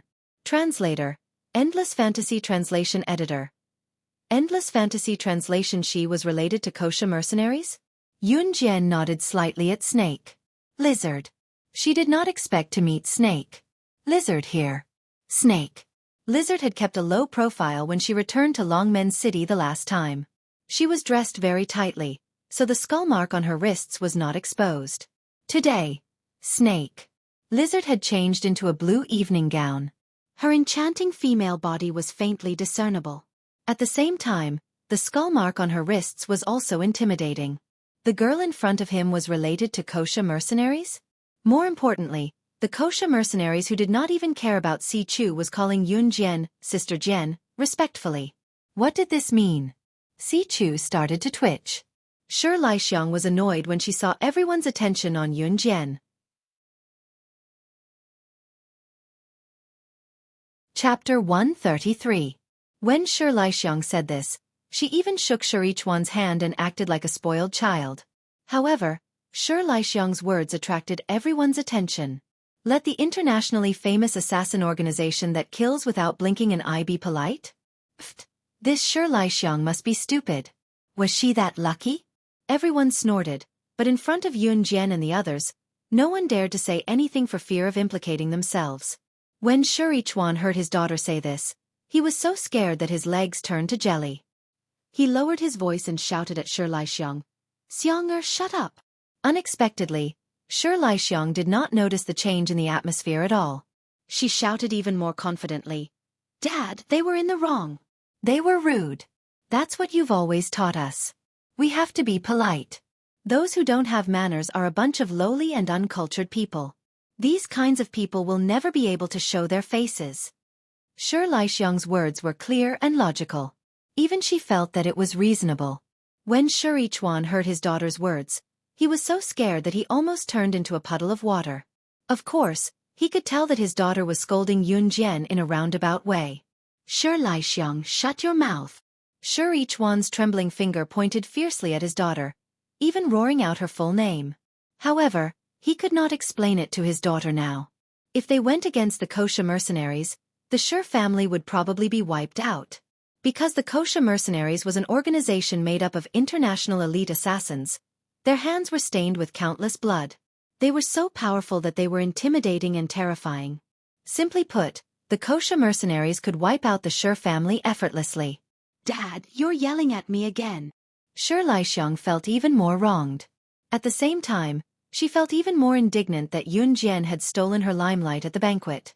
Yun Jian naturally heard the conversation between Shi Laixiang and Shi Yichuan.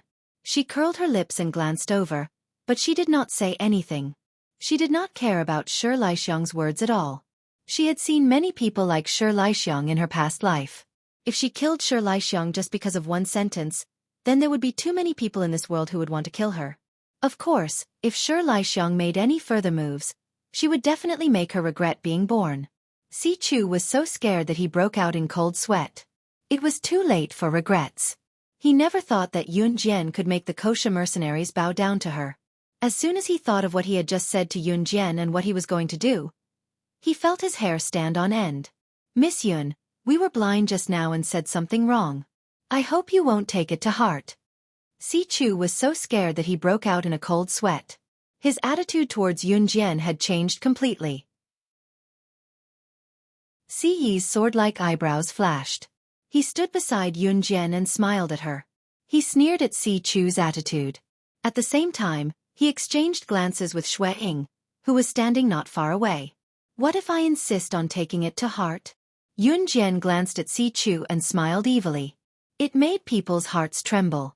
Si Chu's heart thumped and he was sweating profusely. After all, he had been working for many years and had experienced many big situations. He hurriedly smoothed things over and pretended to be calm. "Miss Yun's temperament is extraordinary. One look and I can tell that you are a magnanimous person. Of course you won't take it to heart." This sentence made it clear. If Yun Jian took it to heart, then she would appear to be narrow-minded. Yun Jian smiled sweetly. She pursed her lips and followed Si Chu's words. "Of course I won't take it to heart." Pausing for a moment, she curled her lips again. "But I'm very unhappy. I want something from you." "What is it?" Si Chu and Shi Yichuan heaved a sigh of relief. Chapter 134. Since when did he become a thing? Si Yi's twinkling eyes narrowed. the corners of his lips curling upwards. However, after hearing Yun Jian's words, he felt an inexplicable sense of satisfaction. In contrast to Si Chu, Shi Chuan, and Shi Laixiang's faces darkened. Si Chu and Shi Chuan had intended to get close to each other by marrying their children, but after Yun Jian's words, both of them turned pale. Shi Laixiang was even paler. When she looked at Yun Jian again, she wanted nothing more than to tear her into pieces. Si Chu and Shi Chuan knew that if they became enemies with the Kosha mercenaries because of this, both of their families would be removed from the international scene. Shi Chuan, on the other hand, was afraid that his precious daughter would cause more trouble if he stayed any longer. So he made up a random excuse and left the banquet in a hurry. Since you and you are truly in love, then I shouldn't break you up. Si Chu tried to smooth things over. Today's matter was unexpected, but even so, a sly old fox like Si Chu could quickly minimize the impact of this matter on him. Moreover, it was uncertain whether his son, Si, would still be together with Yun Jian when the time came. It wasn't too late to bring up this matter after today. When she heard Si Chu say, "truly in love," Yun Jian's eyelids twitched and she blinked. The banquet finally came to an end. Snake. Lizard left the banquet hall to attend to her own matters. Yun Jian walked side by side with Si.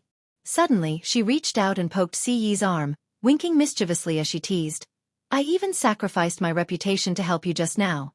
You should at least thank me." Those who knew Yun Jian well knew that she didn't joke often. This was a rare occasion when Yun Jian was in the mood to joke with Si. "I never thank people." Si looked at Yun Jian playfully. Suddenly, her eyes became sharp and her deep eyes lit up under the street lights. "But..." He paused and looked at Yun Jian from head to toe. "You can repay me with your body." Yun Jian was completely dumbfounded. She never thought that the usually cold and arrogant Si would have such a playboy side. However, before she could think any further, a man in his 20s suddenly walked out from the darkness. The long scar on the man's neck left a deep impression. The person who came was Xue Ying. Xue Ying saw that Yun Jian was also here. He paused for a moment, but still went up to Si and said, "Young master." Yun Jian was stunned. She knew very well that Xue Ying was one of the 4 leaders of the Enhun organization. This was because she was an agent trained by the Enhun organization in her previous life. "He's one of your men?" Yun Jian asked the question that was bothering her. Si did not hide it at all as he answered, "Yes." Yun Jian did not ask further after that. "There's no outsider here. Just say it." Si glanced at Xue Ying from the corner of his eyes. Si's words implied that Yun Jian was not an outsider. Xue Ying nodded and said, "There's a change in the organization." Si could already tell what had happened from the 5 words. He turned to look at Yun Jian, his handsome face tilted slightly to show her an exquisite outline. "I have something to do. Looks like I can't go back to Longmen City with you. You go back first." For some reason, when Yun Jian heard what he said, it felt like there was something going on between them. Her cheeks heated as she nodded slightly. Si then sent Yun Jian to his private jet considerately before leaving with Xue Ying. The private jet took off immediately. As they were more familiar with the journey back, it only took them 8 hours to return to Country Z. Chapter 135. At 4 o'clock in the afternoon, Yun Jian arrived home on time and carried her bag back to school for the weekend's evening self-study session. When the evening self-study session ended, Chen Xinyi turned around and patted her bulging bag, grinning at Yun Jian. Jian, I bet you didn't bring any snacks, did you?" "It's okay though, haha, I stuffed my bag full.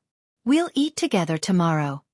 Not only did the scene of Yun Jian shooting Shiniji's hand the other day not make Chen Xinyi afraid of distancing herself from her, she was even more affectionate toward her. Yun Jian's lips curled into a smile. Master. Before his seat had even warmed up after class, Zhang Xiaofan rushed to Yun Jian's seat and said hot-bloodedly, "Master, you must teach me real skills this time." "I'm always ready." In fact, Yun Jian had never promised Zhang Xiaofan to teach him anything. It was Zhang Xiaofan who was the one asking her for advice. This time, however, Yun Jian did not evade Zhang Xiaofang's request. Her smile faded and she looked sharp and serious. "You really want to learn from me?" When Zhang Xiaofang heard Yun Jian agreeing to his request, he nodded without hesitation. Yes.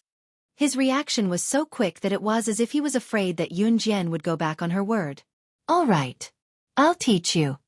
Yun Jian's eyes shifted, her initial smile gone. Slaying God had never taken in a disciple in her previous life.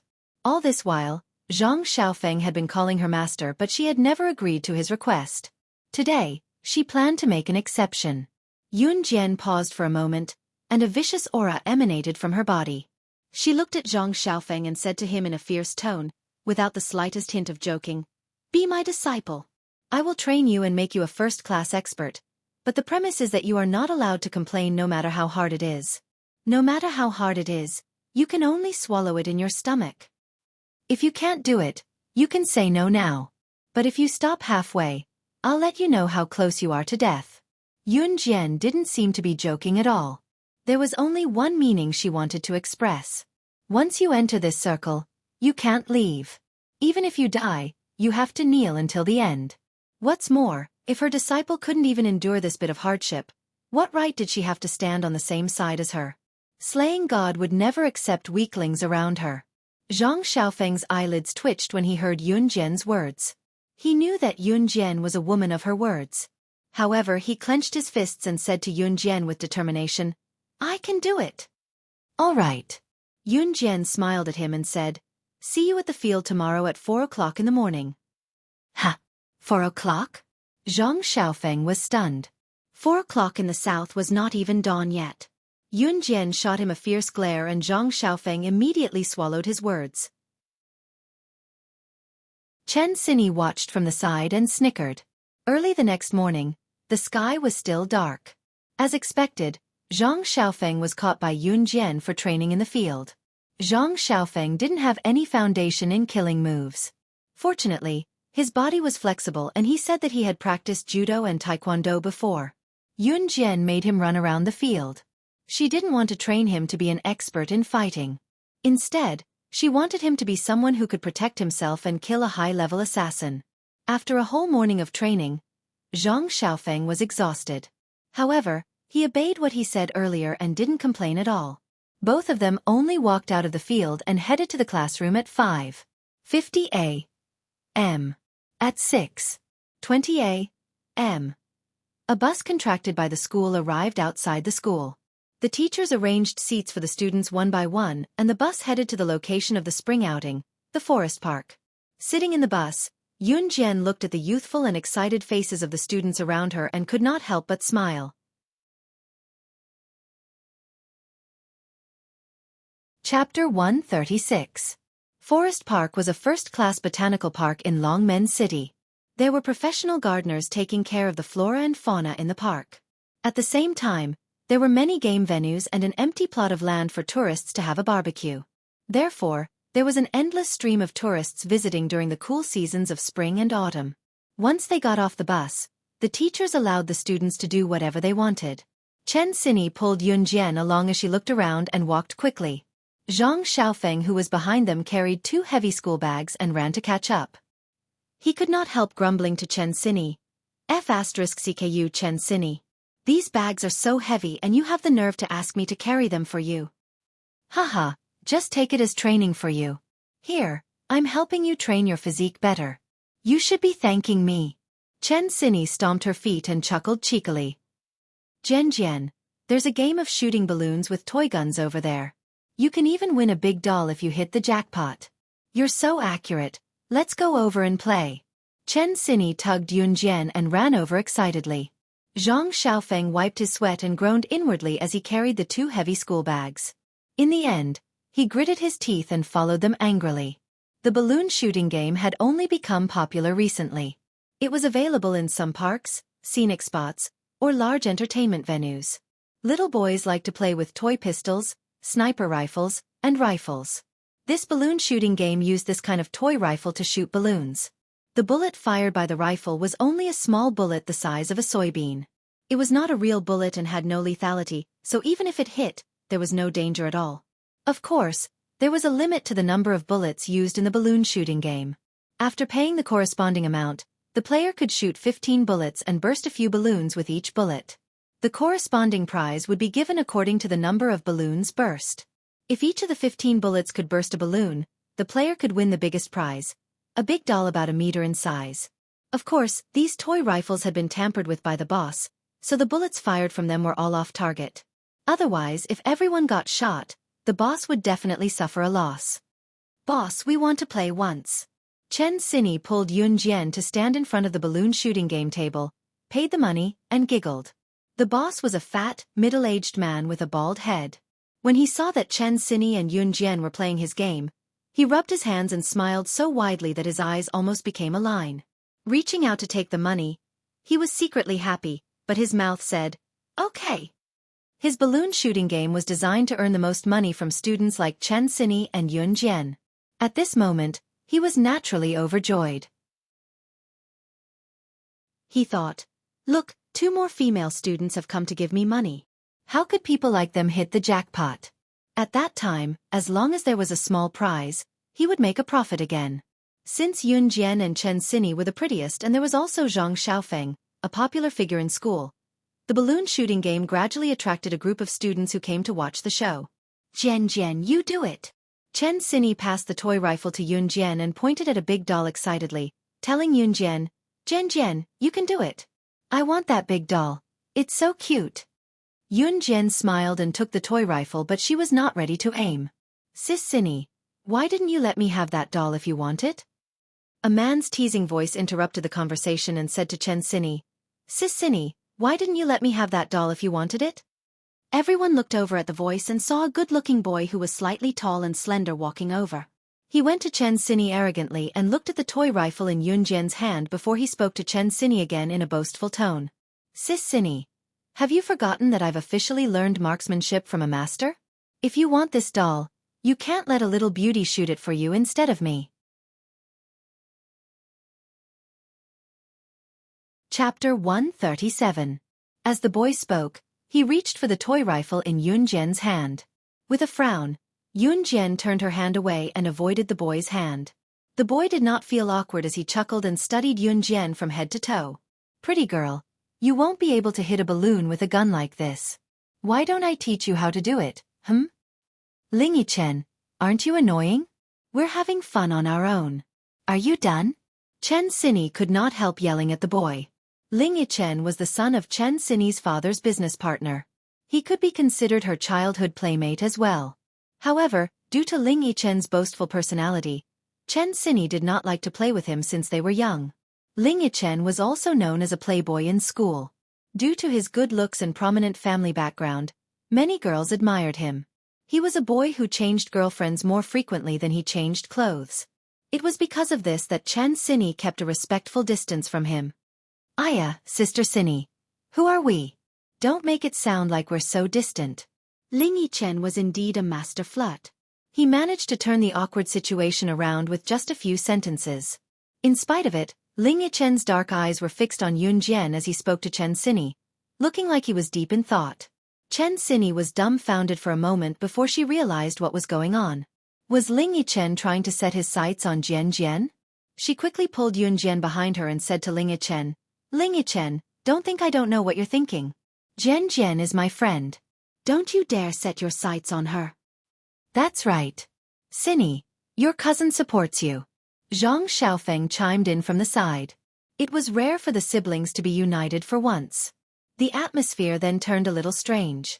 Yun Jian blinked and looked at Chen Xinyi and Zhang Xiaofan, who were protecting her like a treasure. She couldn't help but grin. "Look at you, Xinyi. You're talking as if I'm a gangster. Do I look like such a rascal to you?" Ling Yichen laughed and continued to bicker with Chen Xinyi in his unique teasing voice. "You." Just as Chen Xinyi was about to flare up at Ling Yichen, Yun Jian turned her delicate face to Chen Xinyi and asked, "Which doll do you want?" As she spoke, she weighed the toy rifle in her hand. It was only then that Chen Xinyi regained her senses. Exhaling in relief, she snorted at Ling Yichen and smiled at Yun Jian, pointing at a big bunny doll. "Jian Jian, I want that big bunny." "Okay." Yun Jian narrowed her eyes, a clean smile forming on her lips. The crowd was displeased with Yun Jian's confidence. Someone even yelled out, "How can you get this big doll just because you want it? Unless you shoot 15 balloons. Don't talk like you're a sharpshooter. Can you guarantee that you'll hit the balloon every time you shoot?" The disgruntled voice came from Lu Rongrong, who hated Yun Jian to the core. Ling Yichen was annoyed that Yun Jian ignored her right after she opened her mouth, but he had always been a patient man when it came to beautiful women. Ling Yichen flipped his hair coolly. Seeing Lu Rongrong's rude remarks to Yun Jian, he was about to step in and save the damsel in distress to help Yun Jian and make Yun Jian change her opinion of him instantly. All he saw was Yun Jian looking at Lu Rongrong with a grin. She lifted her chin slightly, her hand that held the toy rifle raised and fired at the balloons without even looking at the cloth that held them. Bang, bang, bang. The sound of balloons exploding when they were hit by the gun echoed in everyone's ears. The girl with the toy rifle did not even look at the cloth. She was shooting blindly. 15 bullets. Not a single one missed. Chapter 138. At this moment, even Chen Xinyi and Zhang Xiaofan, who had seen Yun Jian's marksmanship before, were stunned. She could actually shoot balloons blindly, and not a single one of the 15 bullets missed. Only someone who was very familiar with guns could do this. And she, Yun Jian, was just an ordinary student. The surroundings were quiet, especially Ling Yichen. He put on a what the F *ck expression and stood there in a daze, not even moving an inch. On the other hand, it was Lu Rongrong's first time witnessing Yun Jian's skills. She was dumbfounded on the spot. At this moment, she didn't even think about her own trick anymore. Her eyes only revealed shock and fear. "I'm so sorry, I accidentally hit all of them." Yun Jian smiled and looked at the crowd. She didn't feel that there was anything wrong with what she said. However, the crowd who had watched from the beginning to the end knew that Yun Jian's words were meant for Lu Rongrong and Ling Yichen. Even the thick-skinned Lu Rongrong and Ling Yichen couldn't help but smile at this. Zhang Xiaofan and Chen Xinyi snickered at the side, especially Chen Xinyi. She even gave Yun Jian a thumbs up. Then, Chen Xinyi asked the shop owner for a big bunny doll. The shop owner's face was bitter, and his heart was filled with regret. However, in front of so many people, he didn't dare to go back on his word and refused to give Chen Xinyi the big doll.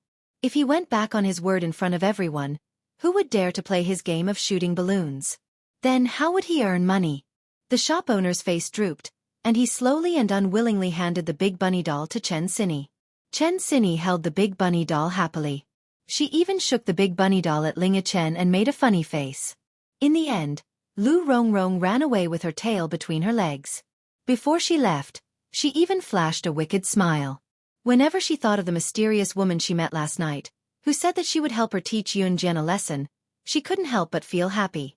Moreover, that mysterious woman said that as long as she lured Yun Jian to her place today, she would teach Yun Jian a lesson. Lu Rongrong couldn't help but snicker in her heart. "Humph, Yun Jian, you're the one who provoked me." Lu Rongrong cursed inwardly for a while and revealed an evil smile.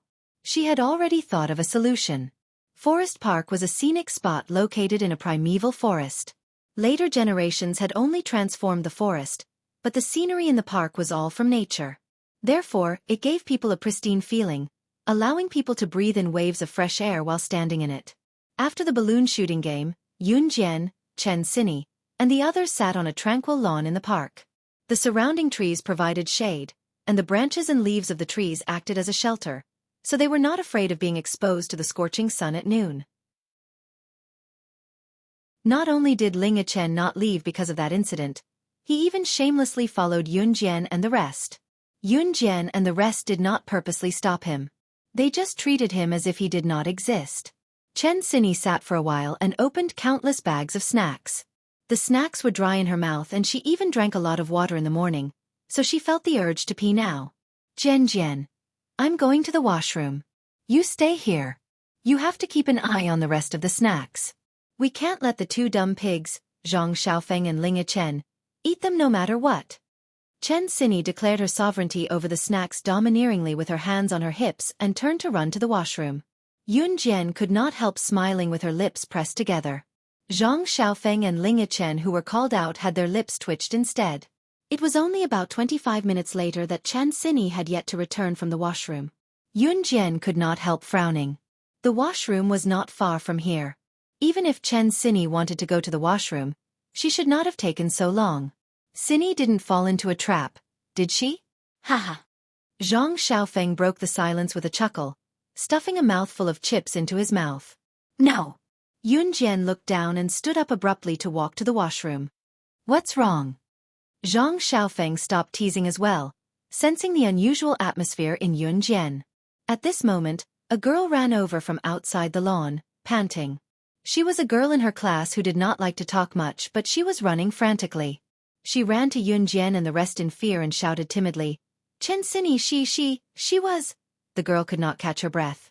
She took 2 deep breaths and continued, she's been taken away by a group of cruel people. They look like gangsters. It's so scary. I met Chen Sini in the washroom just now.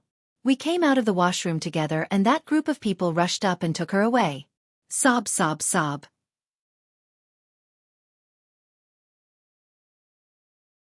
Chapter 139. What? As soon as the girl said that, Zhang Xiaofeng and Ling Yichen, who were sitting on the lawn, jumped up. Although the two of them often bickered with Chen Sini, they still treated Chen Sini as their own sister at critical moments. Therefore, when they heard the girl say that Chen Sini had been kidnapped by a group of unknown villains, their faces immediately turned green. Which direction did she go? In contrast, Yun Jian was much calmer as she asked the girl. The girl still hadn't recovered from her fear, but she still pointed in a direction. She was still in a state of sobbing. Yun Jian lifted her feet and walked in that direction. After a few steps, she began to run. Zhang Xiaofeng and Ling Yichen couldn't care less about the pile of snacks on the lawn. They lifted their feet and chased after Yun Jian. However, even though the two of them ran with all their might, they still couldn't catch up to Yun Jian. Zhang Xiaofeng was already used to this kind of thing, but Ling Yichen was different. Yun Jian's marksmanship had already left him speechless. Now, even her running was as fast as flying. Ling Yichen couldn't help but wonder if Yun Jian had been in the army. Otherwise, how could she have such marksmanship and speed? Yun Jian was faster than Zhang Xiaofeng and Ling Yichen when she reached the toilet where Chen Sini had been kidnapped. She looked around and narrowed her eyes. It was too late to chase after her now. Chen Sini must have been taken out of the forest park by now. Zhang Xiaofeng and Ling Yichen ran to Yun Jian's side, panting. Ling Yichen couldn't help but be surprised when he saw that Yun Jian was running so fast without panting. Master, what should we do now? Zhang Xiaofeng asked anxiously. After all, he was born into a rich family and had never encountered such a situation before. Naturally, he was anxious and scared. Let's call the police. Ling Yichen suggested. It's too late. By the time the police started their investigation, it would be too late. Yun Jian turned her head and said to Zhang Xiaofeng and Ling Yichen. Compared to the two of them, she was fearless in the face of danger. Chen Sini was directly kidnapped. Yun Jian felt that this matter was not so simple. Do you have a cell phone? Yun Jian looked at Zhang Xiaofeng. She didn't bring her phone, mainly because it was inconvenient for her to go on a trip today. To put it simply, she was too lazy to bring it. Yes. Zhang Xiaofeng hurriedly took out a mobile phone from his pocket. He didn't ask what Yun Jian was going to do. He didn't know why he had such a feeling, as if as long as Yun Jian was here, this matter would be resolved safely. Yun Jian took the phone. Her nimble fingers pressed a few buttons on the phone and made a call. There were no touch-screen phones in this era, and Zhang Xiaofeng's phone was from the Nokia brand.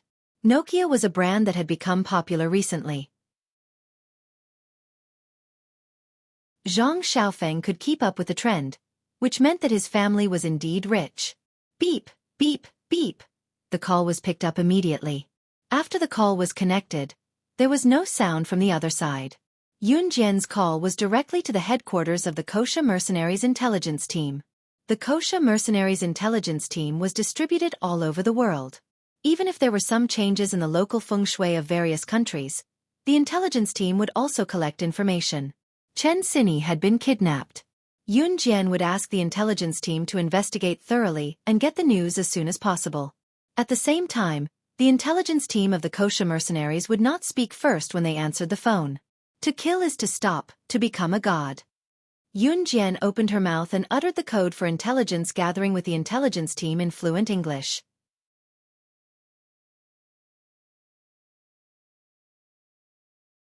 Chapter 140. After Yun Jian gave the code, the other end of the phone was silent for a few seconds. Then a low and strange female voice sounded. "What instructions do you have?" Yun Jian knew from the voice that this person was the head of the Kosha mercenaries intelligence team, Diani. Diani was the head of the Kosha mercenaries. The intelligence team that she led had always been accurate. Many international business tycoons had bought intelligence from Diani at high prices. The price had even risen to hundreds of millions of US dollars, all for the sake of obtaining accurate information. The intelligence team took up a significant portion of the Kosha mercenaries' financial income. This could not be helped without the guidance of the intelligence team's head, Diani. "Help me investigate a person." Yun Jian relayed her location and the process of the incident in English. Soon, Diani found the information and reported it to her. Actually, as soon as Yun Jian said the code, Diani already knew that Yun Jian was her superior. However, the intelligence team had always been tight-lipped and never asked about such things. They only knew how to search for information and then report it to the other party. Until Yun Jian hung up and handed the phone back to Zhang Xiaofeng and Ling Yichen were still in a daze. They did not understand what Yun Jian said at all. They only knew that she called a foreigner and that the two of them were talking in English. However, at this critical moment, why did she call a foreigner? Yun Jian was already walking forward. The two of them hurriedly followed her footsteps. Yun Jian's lips curled slightly. She reached out and tucked the loose strands of hair behind her ear. She said, "They kidnapped Cindy in a car. The car plate number is Dragon A 50855. How did you know the car plate number?" Ling Yichen exclaimed. Yun Jian had only made a phone call. How could she have found out the other party's car plate number? This was illogical. The two of them were shocked and terrified. Yun Jian only smiled faintly. The members of the Kosha mercenaries intelligence team were scattered all over the world. The number of members was uncountable. In other words, there is a high possibility that someone you know is a member of the Kosha mercenaries intelligence organization, hiding in the city or between the cities. His job was to constantly search for changing information. What's more, the intelligence team didn't just rely on manpower to gather information. They could use any electronic products, and they could even use mobile phones to enter a wide range of systems in the shortest amount of time. However, after excluding the ordinary vehicles in the area, the final result was obtained. Now that we only know the license plate number, how are we going to find Cindy? Zhang Xiaofeng asked the key question. Yun Jian, on the other hand, narrowed her eyes and turned her head to the side. The girl's delicate eyebrows twitched as she coldly said, "Based on the license plate number, do you think we can't find the other party's address?" Based on the license plate number, ordinary people would not be able to find the owner's home address. However, the public security organs of some departments could search for it. But don't forget that there is another type of person who can: hackers. Yun Jian was a hacker herself. She was proficient in computer programming, assassination, and explosives. However, this time, Yun Jian didn't need to check the license plate number and the owner's home address. Diani had already told her. However, Yun Jian didn't explain this to Zhang Xiaofeng and Ling Yichen. Now wasn't the right time to do so. Then where is Cindy now? Zhang Xiaofeng only wanted to know this now. Yun Jian took a step forward with her long, slender legs. Then she paused and said, "The Premium Casino."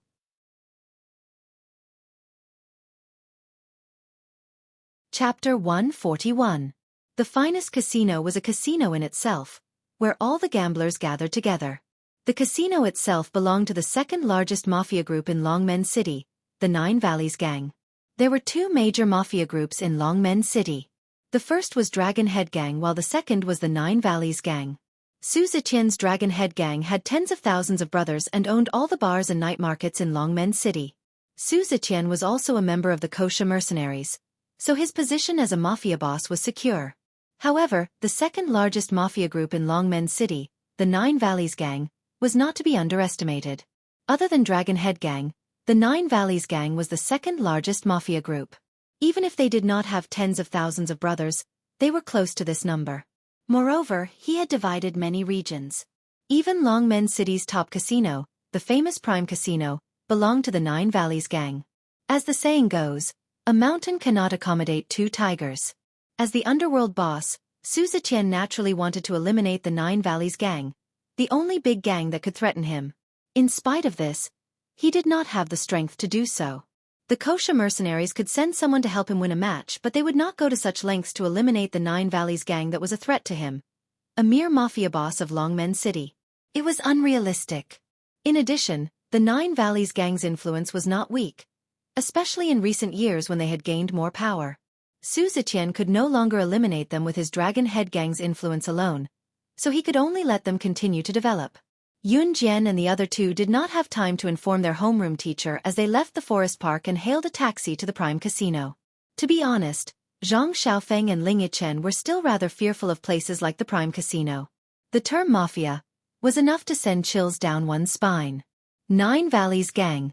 The entrance of the Prime Casino. The taxi driver parked his car far away and drove off immediately after Yun Jian paid the fare. He could not be blamed for this. For places like the Prime Casino that belonged to mafia groups, it was common for some gamblers to be chopped off and stomped on the spot when they lost and could not afford to pay. Standing at the entrance of the casino, Yun Jian had her hands in her pockets. Zhang Xiaofeng and Ling Yichen stood diagonally behind her. She tilted her head and looked at the two trembling youths. Don't go in if you're afraid. She could easily handle the entire casino on her own, but with Zhang Xiaofeng and Ling Yichen, she could not guarantee that no accidents would happen. No. Master, I want to go in. Zhang Xiaofeng said in a firm tone. Hearing Zhang Xiaofeng's words, Yun Jian smiled wickedly and turned to look at Ling Yichen. After being stared at for a while, Ling Yichen finally said resolutely, I'll go in too.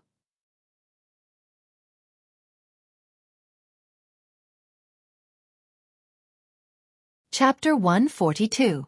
The Nine Valleys Gang was Longmen City's second mafia group after all, and its influence in Longmen City was immense. Yun Jian's roar was a humiliation to the Nine Valleys gang members. Soon, a group of brawny men with metal rods dashed out from the inner room and surrounded the trio led by Yun Jian. A man with dyed yellow hair walked out from the group with a cigarette dangling from his mouth. He studied Yun Jian and spat the cigarette on the floor. The man with dyed yellow hair turned his menacing face to look at Yun Jian from the corner of his eye and spoke arrogantly. Yo! Little girl, you want to see our boss? Isn't your tone a little too presumptuous? Aren't you afraid that we'll do something to you? The blond man's voice was sinister when he spoke. His eyes were still on Yun Jian when he spoke the last sentence, looking like a ruffian who wanted more. Brother Huang, why are you talking to her? How dare this brat call our boss by his name and ask him to come out? Let's teach her a lesson first. Let these three brats know that our boss's name isn't to be insulted by anyone. A lackey standing beside the blond man shouted at him and waved the metal rod in his hand as if boasting about his prowess. Ha! Yun Jian scoffed in response. At the same time, Yun Jian took a step forward. Her cold, hawk-like eyes stared at the group before her as she smirked. Do you think you're qualified to teach me a lesson? After that, Zhang Xiaofeng and Ling Yichen, who were standing not far behind Yun Jian, saw Yun Jian stretch out her hands. A few stones the size of diamonds appeared between her fair and clean fingers.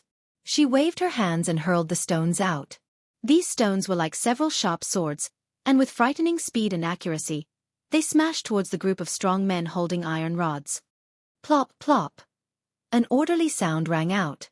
The 6 to 7 brawny men who were holding metal rods were hit in the knees by pebbles, and all of them knelt down toward Yun Jian in the order they were spread out around them.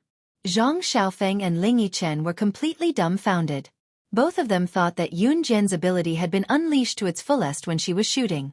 What was going on here though? Throwing stones at the same time and hitting a few brawny men in one move.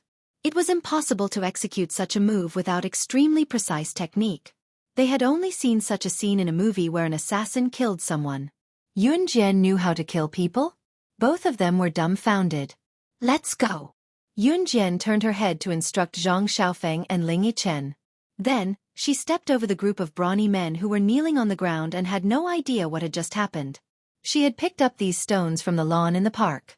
She did not expect them to come in handy. Although they were not as handy as hidden weapons, they were not too shabby either. No matter how suspicious Zhang Xiaofeng and Ling Yichen were, they would never think that Yun Jian was an assassin or a secret agent. They did not dare to continue standing in the same spot. So while the yellow-haired man and the others were stunned, they followed Yun Jian's footsteps. They stepped over the screen at the entrance and walked straight to the center of the casino.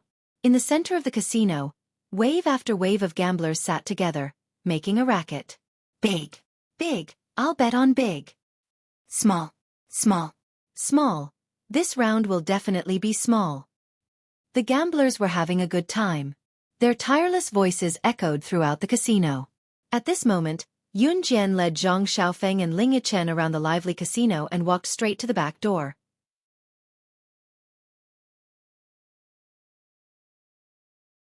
Chapter 143. Yun Jian, Ling Yichen, and Ling Yichen passed through the center of the smoky casino and entered through the back door. Everyone in the casino was busy gambling to further enhance the atmosphere of the place. No one had the time to care about Yun Jian, Ling Yichen, and Ling Yichen's actions. Passing through the back door, the ruckus in the front hall abruptly subsided. Follow me closely from now on. No matter what happens, don't leave my sight. Yun Jian turned to instruct Zhang Xiaofeng and Ling Yichen who were behind her. Okay. Zhang Xiaofeng and Ling Yichen nodded. Both of them did not know what Yun Jian meant, but after witnessing Yun Jian's skills and tactics, they chose to believe her unconditionally. They then passed through a dark corridor without lights. Zhang Xiaofeng and Ling Yichen held their breaths, not daring to even breathe loudly. They had never thought that they would be able to barge into the mafia's territory one day. To them, the mafia was the most terrifying place in existence. The girl who led them forward, however, did not show the slightest hint of fear. We're here. Yun Jian smirked with a squint. As she spoke, she glanced sideways at a room with warm lighting in front of them. Zhang Xiaofeng and Ling Yichen's breaths paused, but they did not say a word as if they had made a pact. Yun Jian, on the other hand, walked forward casually. The room with the orange light from the door was the office of Longmen City's second mafia boss, Yuan Xuxiao. The corridor was dark, and there were no windows. Therefore, one could clearly see the warm light coming from the room. From this, Yun Jian was certain that the person was inside. In contrast to Zhang Xiaofeng and Ling Yichen's cautiousness, Yun Jian went straight ahead, unafraid of making a commotion. She went to the door and kicked it open. If she was uncertain before, she was now certain that she was the reason Chen Sini was taken away. Their target was her. Perhaps it was the experience of her younger brother being taken away and killed in her past life that made Yun Jian loathe those who took away the people she cared about. She hated being threatened. She hated people who used the people she cared about to threaten her. Clang! Yun Jian's kick was so forceful that it broke the door lock.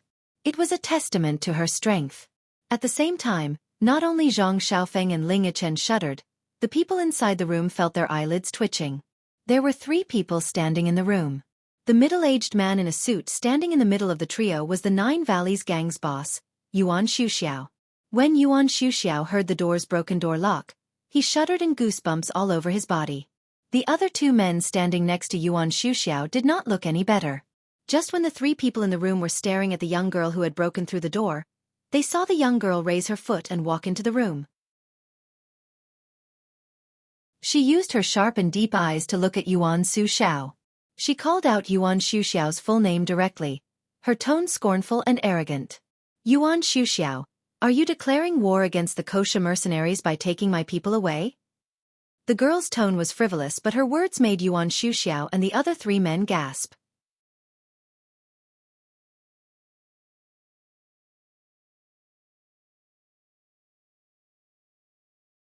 Lifting her hand, she tapped lightly on the surface of the desk with her finger. You didn't? Yun Jian scoffed and crossed her legs to sit on the desk. Crossing her left leg over her right leg, she crossed her legs lazily and looked at Yuan Xuxiao. The license plate is Dragon A? 50855 Yuan Xuxiao. Do you dare say that your Nine Valleys gang did not take my men away? Yuan Xuxiao was stunned. The license plate was indeed his Nine Valleys gang's car. But he did not send anyone to take her away. At this moment, the woman standing beside Yuan Xuxiao trembled when she heard Yun Jian's words. Yun Jian saw the woman's action. Yun Jian suddenly smirked and jumped down from the desk. She walked to the woman in a few steps.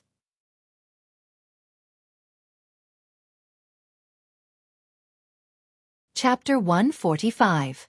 Looking at the dagger that appeared out of nowhere in Yun Jian's hand, the group was stunned. Yuan Xuxiao in particular shuddered and wanted to push Yun Jian away, but he stopped himself and told Yun Jian in a trembling voice, "El young friend, this must be a misunderstanding." Xiaoyu is my sister. She just came back from studying in country Y.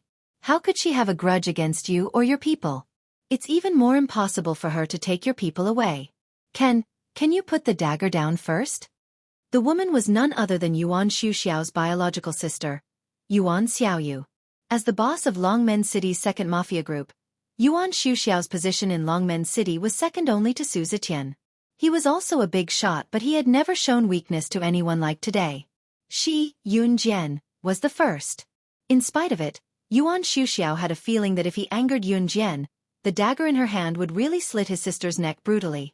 Yuan Xiuxiao was known for his decisiveness in killing, but his only weakness was his sister, Yuan Xiaoyu. He lost his father when he was young and his mother remarried, leaving him and his sister behind. They were homeless back then and his sister was his only family. Therefore, when Yuan Xiuxiao saw Yun Jian's dagger pressed against Yuan Xiaoyu's neck, he shuddered and his heart almost leaped out of his chest. Yuan Xiaoyu herself did not expect Yun Jian to threaten her with a dagger. She was so frightened that her legs turned to jelly and she was paralyzed but not paralyzed. Are you going to tell me or not? Yun Jian did not listen to Yuan Xiuxiao but asked Yuan Xiaoyu further while the dagger in her hand pressed closer to Yuan Xiaoyu's skin. Yuan Xiaoyu could even feel the coldness of her pores and the dagger's handle getting closer. She shuddered and could not help screaming. No, no, no. Don't kill me. Sup. Don't kill me. It's not me, it's not me. I didn't do it on purpose. Sup. Zhang Xiaofan and Ling Yichen thought that Yun Jian had made a mistake too, but their eyes were now on Yun Jian and the seemingly harmless woman, Yuan Xiaoyu. Xiaoyu, what did you say? Yuan Xiuxiao did not expect that his sister would actually admit it. In his impression, his sister had always been well-behaved and obedient. He did not expect that she would really kidnap Yun Jian's people. He looked at her in disbelief. Yuan Xiaoyu pursed her lips nervously. Her body trembled, and she suddenly cried out loudly. However, Yun Jian narrowed her eyes and curled her lips. She put down the dagger, crossed her arms and looked at Yun Jian who was squatting on the ground. She said coldly, "The person you are looking for should be me, Yun Jian, right?" Hearing the two words, Yun Jian, Yuan Xiaoyu, who was squatting on the ground, raised her head. Her face was slightly pale as she nodded shakily. Under Yuan Xiuxiao's mediation, Yuan Xiaoyu finally told the truth unwillingly. Indeed, Yuan Xiaoyu did not have a grudge against Yun Jian. The one who had a grudge against Yun Jian was Shiniji, who had lost to Yun Jian in the arena not long ago and had his hands crippled by Yun Jian. Shiniji was a contestant in Country Y's National Challenge tournament. His future was ruined after his hands were crippled and he was filled with anger. Coincidentally, Shiniji's sister and Yuan Xiaoyu were roommates in Country Y's Gaoya University, and they were good friends. In short, Yuan Xiaoyu used her brother Yuan Xiuxiao's underworld power to help Shiniji's sister find Yun Jian and help her take revenge on Yun Jian. Yun Jian was not easy to deal with. Yuan Xiaoyu knew this from the beginning, so she used Lu Rongrong, who was not on good terms with Yun Jian's classmate, to tell Lu Rongrong that she could help her teach Yun Jian a lesson as long as she could trick Yun Jian into coming out. However, later in the forest park, Lu Rongrong did not have the chance to trick Yun Jian out alone. Coincidentally, she bumped into Chen Xini, who was best friends with Yun Jian, going to the toilet. Therefore, Lu Rongrong asked Yuan Xiaoyu's people to take Chen Xini away first. She also claimed that as long as she used Chen Xini to threaten Yun Jian, she would not be afraid of Yun Jian being arrogant again. Lu Rongrong. Yun Jian smiled contemptuously. Her lips curled into a murderous smile. Although she was smiling, the temperature in the room dropped by a few degrees. You're tuning in to the Xiaofan's Wuxia Tales YouTube channel. Don't forget to subscribe and join us on this journey to catch the most captivating stories.